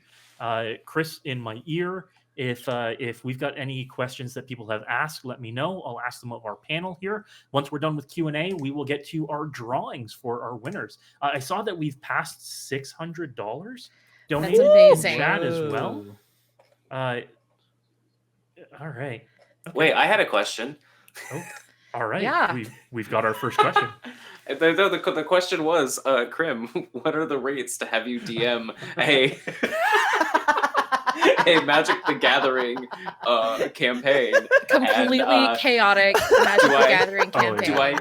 Do I need to send you my like tapes, or can I just audition fresh? Like, what are? Honestly, my ask is very simple. Boba. There we go. Yeah, absolutely. Pay the man in for Boba, the it's all price good. of Boba, you can have some of the most in-depth stories ever. Perfect. We wouldn't even be rolling dice. We would just listen to you. Yeah. We just pay you, but we just forgot. listen to you. Yeah. Just reenact this, and every week. Like, Clay, just I'm get a gonna need you to Patreon pretend to be going. Bolus, okay, for a second here, okay, and then Crim, I will read your fan fiction. You write this, and I will read it. I will. I think I found my calling. Crim, the fanfic writer. If you Put that dictate in it, my I'll bio. transcribe it. If you dictate it, I'll transcribe it for you. I will Perfect. put it to text. Like, We can I don't try know to find voice actors. Like, I don't need that cursed energy out in the world. All right. I will ask one other question though. How many of you, when you like, okay, this happen. This is something very recent to me. All right, so after the commander decks were revealed, right? For Kamigawa, I go meet up with friends, like on Discord and stuff like that, and we have this discussion, and it's just like, hey, like, what are you up to? Oh, well, we just got I just got done building a commander deck. I just got done building one. How many of you are all building a blue-white vehicles commander deck? Because like I am. We collectively as a group are like, wait, what'd you build? A vehicle deck? Oh, I built a vehicle deck. So this now makes me feel like Commander Pods moving into 2022 will look like an actual just episode of Gundam Wing, where we're just everyone's just going to be in mechs trying to Slamming mechs assemble against each mech other titans. forever. Yes. Like, Yes. and it's like, wait, don't touch my mech titan, please let me keep it. Politicking how we can keep our mech titans, please. I won't blow up your mech titan. You won't blow up my mech titan. And then my partner just comes in with like his Tassiger deck and then just takes everything we have. Bane of progress, come on. Oh, What's this unfair. about? Croson Oof. Crypt. No. Oof. Clay, something to add? Oh, I was actually going to ask, and Crim kind of started that path about the commander decks and the things that we're excited to build going forward. But I was going to start with Dan, as far as, so like, one of the cool things that Command Spheres put out into the like wider Twitter discourse, right, is the food lasagna. Yeah, lasagna tier. is there a legendary or a theme or a thing that from this set or from the precons that's kind of like sparked your interest in that window? I've been like I was very laser focused on shrines the second that came out. But I have been very obsessed with the pairing of Yoshimaru and Rograk. Just two little cuties against the world is very fun to me. They partner up really well. You can easily get a lot of counters on Yoshimaru, and you can have both your commanders out on turn 1. That's so fun. Yeah. Oh, hell yeah. You've got it figured out. So yeah, I think those two make a lot of space to do something very fun in Boros. I thought also about doing like a Yoshimaru mono white partner thing, maybe either like, I don't know, probably like a mono white legends type of deal.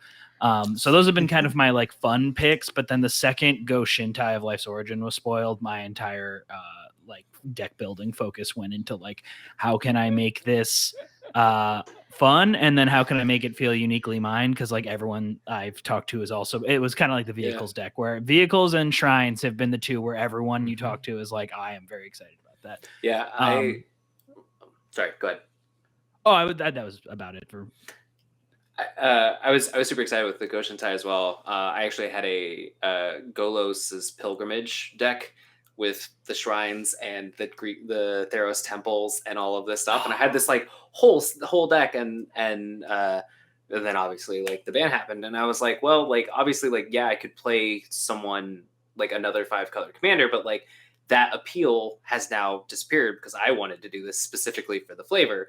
And so then when Go Shintai got previewed, I was just like, oh, shrine, yeah, like, shrines are back on the menu. Absolutely. Like, this is absolutely the commander that I was looking for that doesn't break the, like doesn't violate the whatever issues that Golos did. But, yeah, it feels like a fun 5-color commander despite being castable for, just 3 and a green. Yeah. There's just so many ways you can build it now, especially with 17 shrines in total.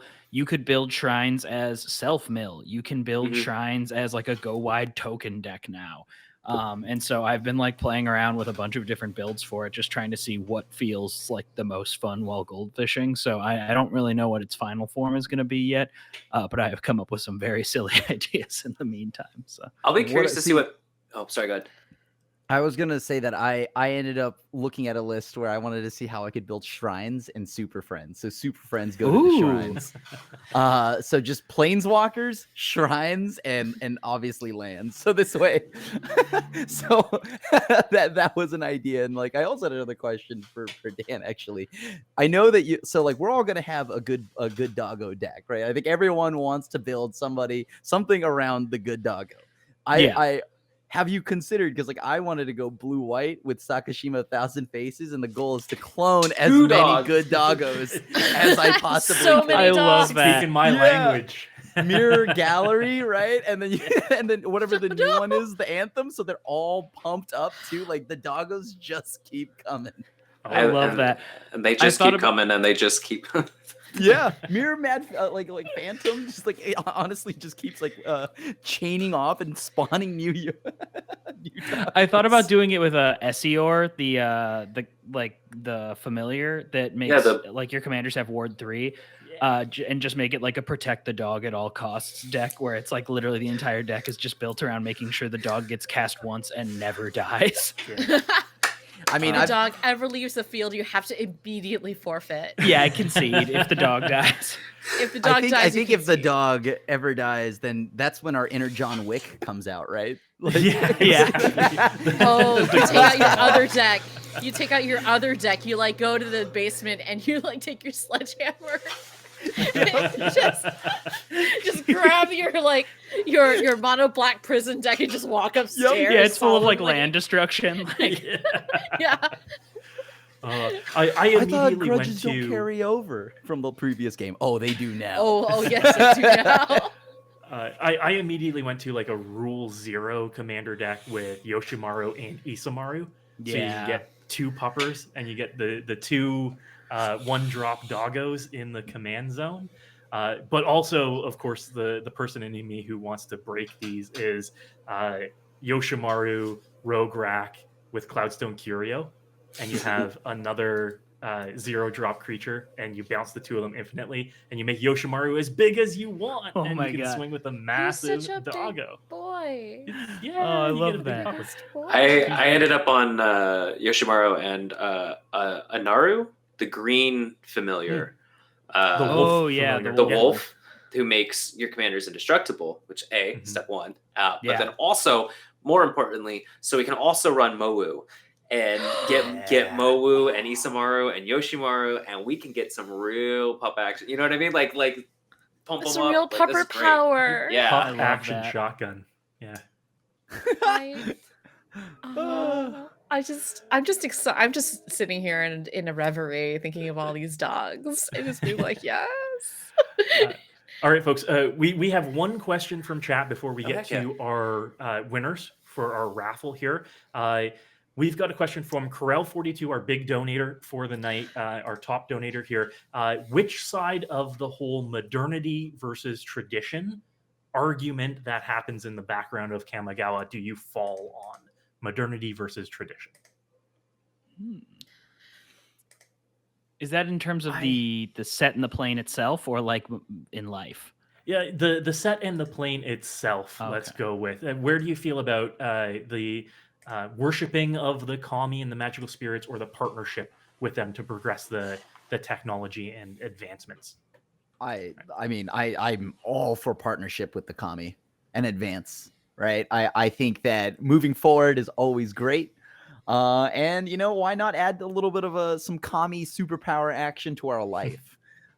So yeah, I'm all for the team up. Right on. Michelle, how about you? Oh, same here. I really love, especially the descriptions of the kami and the lore, just like how mundane they are. We had a really fun Twitter thread going for a while. We were like creating the most mundane kami, and it was good stuff. It was good times. Like the kami of warm blankets, it's just wonderful. The kami That of would be soft amazing. stuffies. Yeah, Yeah. it's just a kami that just sits on top of your blankets and keeps them warm. And you walk by, and just like, hey, it's like, meh. It's great. So Yeah. what you're saying is you want a portable heater. Oh, but then there's But great. Oh one yeah, that will talk to kami, you, right? kami of Yeah, the cold yeah. side of the pillow. That way, like, and then there's a kami that just sits on the other side of your pillow, and as you turn, it like gently maneuvers around your head to sit on the other side of the pillow to keep it cold. That I sounds would so love nice. that. Just everyday simple kamis, like the kami of your lost keys or something like that, right? Like they're Yeah. able to help you find items that you've lost through the house. Your wallet, they're like Yeah. little like retrieving kamis. Like I would love one of those. And then there's also just like yokai, which are the mischievous / malevolent spirits, like yokai of mundane things, so like yokai of like the lost wallet, or yokai of your shoes being untied. Oh, that'd be the worst. It's just like Your- small things. It's just like Your shoes Kami- are permanently untied. your shoes, or it's like tied too tight. Yeah. Kami of Oh, unprecisely tied. I love to from chat the laces. Kami of putting the USB in the correct side up the first time. There's And actually then an immediately amazing... under yokai of the USB cable orientation. Yes. They go hand in hand. Oh, one- actually, there's a fantastic. Let me see if I can find it. But there's a fantastic woodblock print, modern woodblock print creator who does yokai, like modern yokai like this. And Nice. one of them is the yokai of the USB. Perfect. And it's just like, you'll never get it. You'll never get it right. Dan, how about you? Where do you fall on the modernity versus tradition side of the whole argument? One of the saddest moments for me was reading Invoke the Ancients when I found out that they'd clear cut the Jukai forest. And so there's a part of me that does feel like I am partly on the side of like the nature and the tradition, and just like maybe taking things back a step to consider what's been done to like these like ancient beautiful things. Mhm. And you know that maybe that just ties into my own real life feelings about nature. Stop burning it down and stuff. But yeah, I think there's a synthesis to be had, especially when you live in a world where so much of the technology is powered by magic. I think that like looking at which parts of their progress can be done in kind of teamed up with the kami as opposed to in opposition to nature, I think would be the dream scenario. More of that partnership Yeah. aspect of it. Yeah. Clay, how about you? So like in a vacuum, I'm like full team modernity. Like I'm the person at like 5 that was like, if I could become a cyborg, I'm volunteering to be a cyborg. Like this is the dream.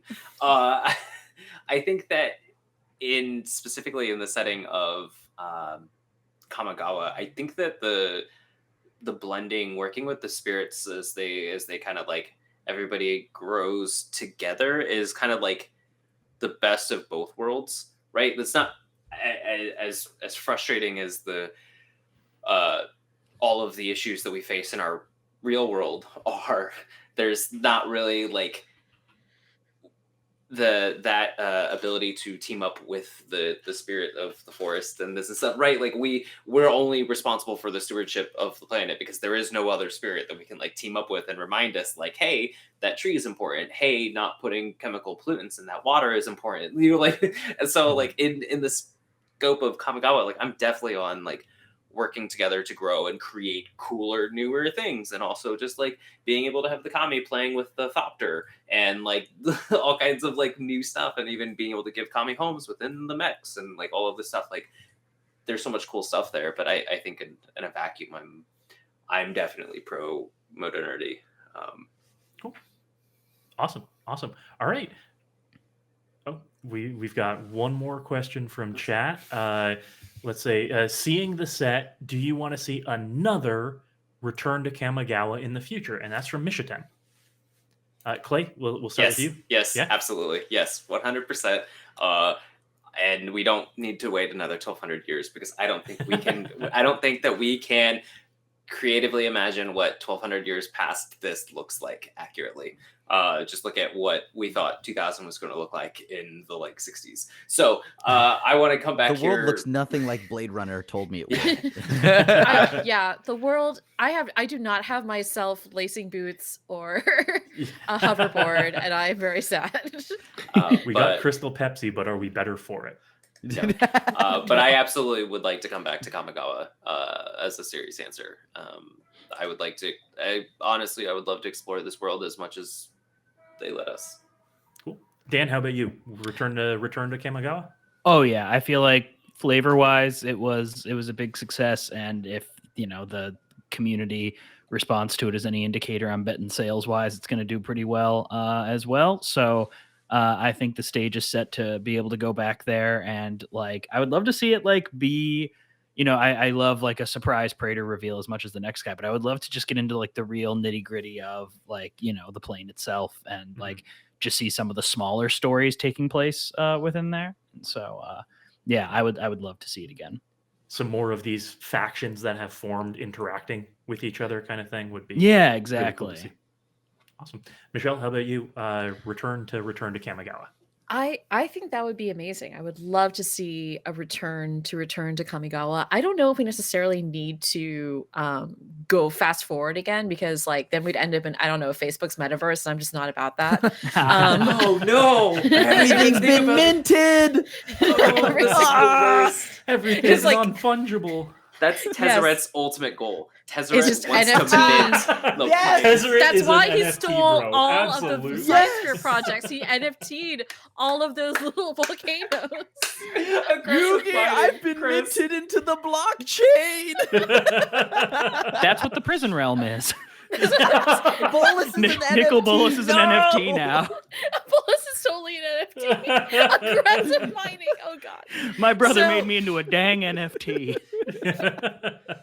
That's rough, buddy. And only he puts me in his wallet to mention. But yeah, no, I would love to see just a return. I don't think we have to go forward. I think there's more than enough going on here that I would love to explore. Like, we didn't touch too much on like the Red faction and like its whole thing. I'd love to see more from the Order of Jukai. I'd love to just more. Like, if this ended up being a 2-block set, I wouldn't have complained, Mhm. honestly, because I think it would have been so great. Absolutely. I've asked it in previous roundtables, but this whole one set to a setting format in the long run is really hurting the kind of story that we end up getting on this. We want to spend more time on these planes and with these people.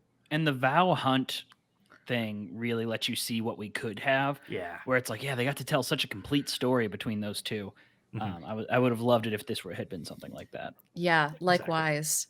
Kamigawa feels like one of really the only success since we moved to the solo visit in terms of story and lore, where like there were like cool parts of different stories, like from Kaldheim and Ikoria and different places that we went, but Kamigawa feels like the exception to the rule, and I hope that they, like Dan said, see the Innistrad response and go, it doesn't have to be every plane, but like if there's stories to tell, like maybe we can do a second set, or Yeah. Right.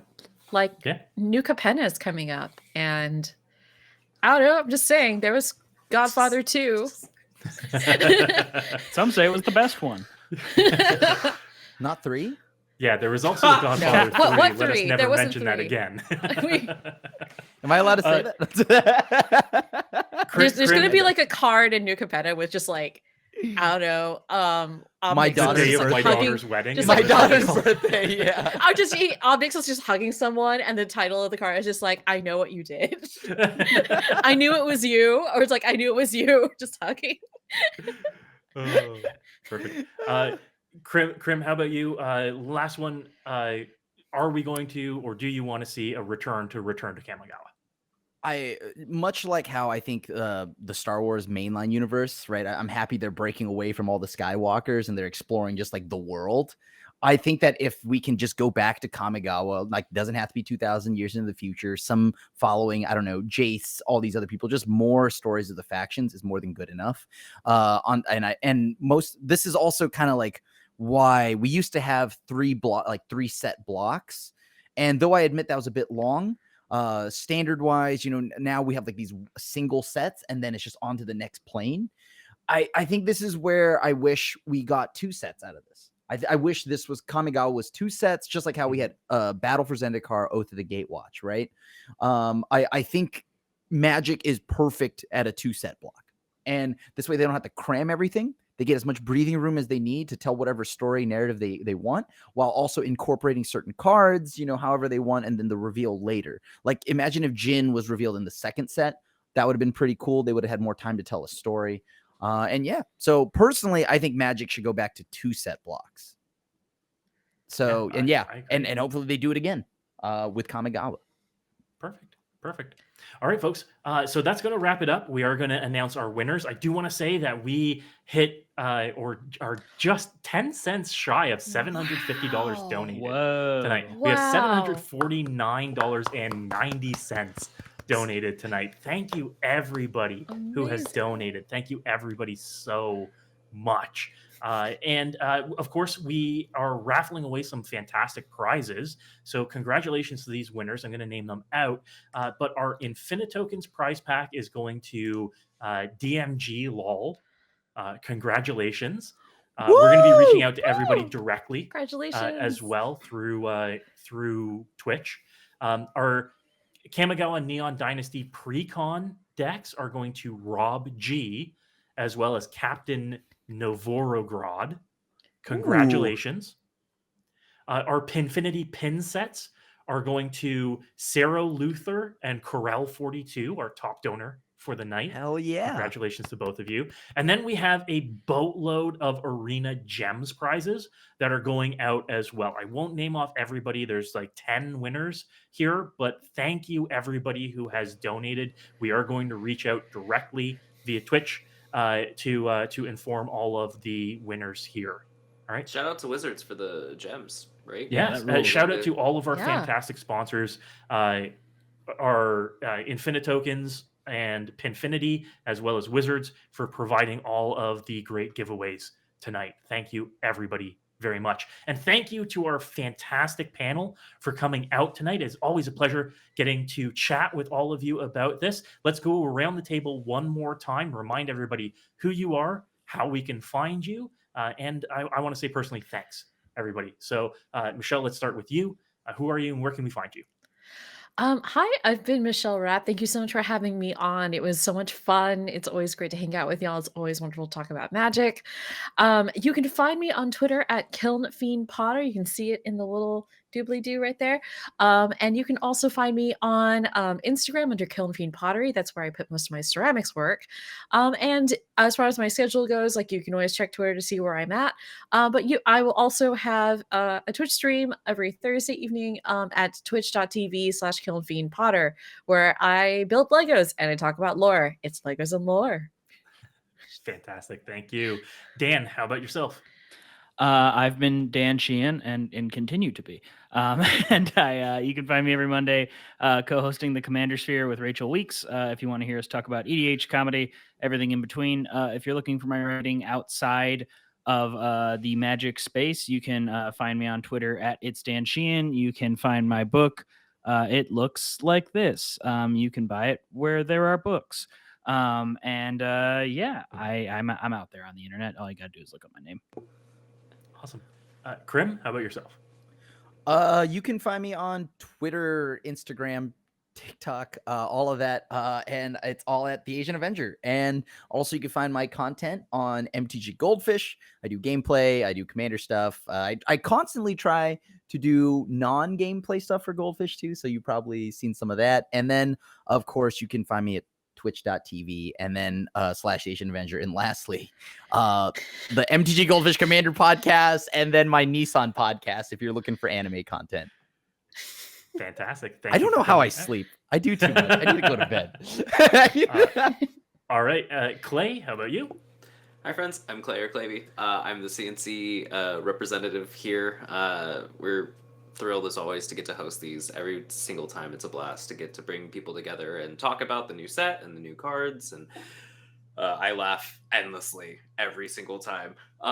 Otherwise, so you can find me here at CNC Power Hour. We do virtual EDH Wednesday evenings and Sunday afternoons.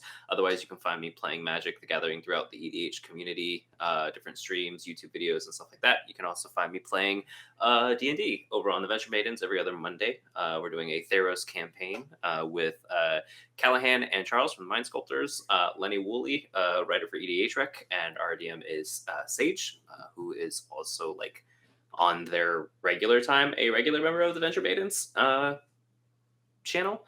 And otherwise, yeah, you can find me on Twitter at MTG_Claybee, where I'm always happy to talk about Magic, especially like silly brews and Risen Reef. Fantastic. And I want to thank the entire CNC Power Hour team for hosting tonight. Fantastic on the tech. Thank you to Chris and Andy and Lou, all our men in the chairs on this one. Thank you all so much for making this possible. I am told that I have to read out the gem winners as well, so give me just a second. Congratulations to Cyrone, Mishotem, Oath of Moment, Lava Spike, Handshot First, Benny Smith, Kirby Trionic, Casual Manatee, Rocket Slug, and Captain Novorograd. Congratulations, Hey, everybody, let's to go. winning that. We are going to be sticking around, or do stick around, because we are going to be rating Tappy Toe Claws on this one. And as always, again, thank you to our panel for coming out. Fantastic time. I've been your host. I'm Chris, and I'm your Commander Mechanic. And as always, folks, good luck and have fun.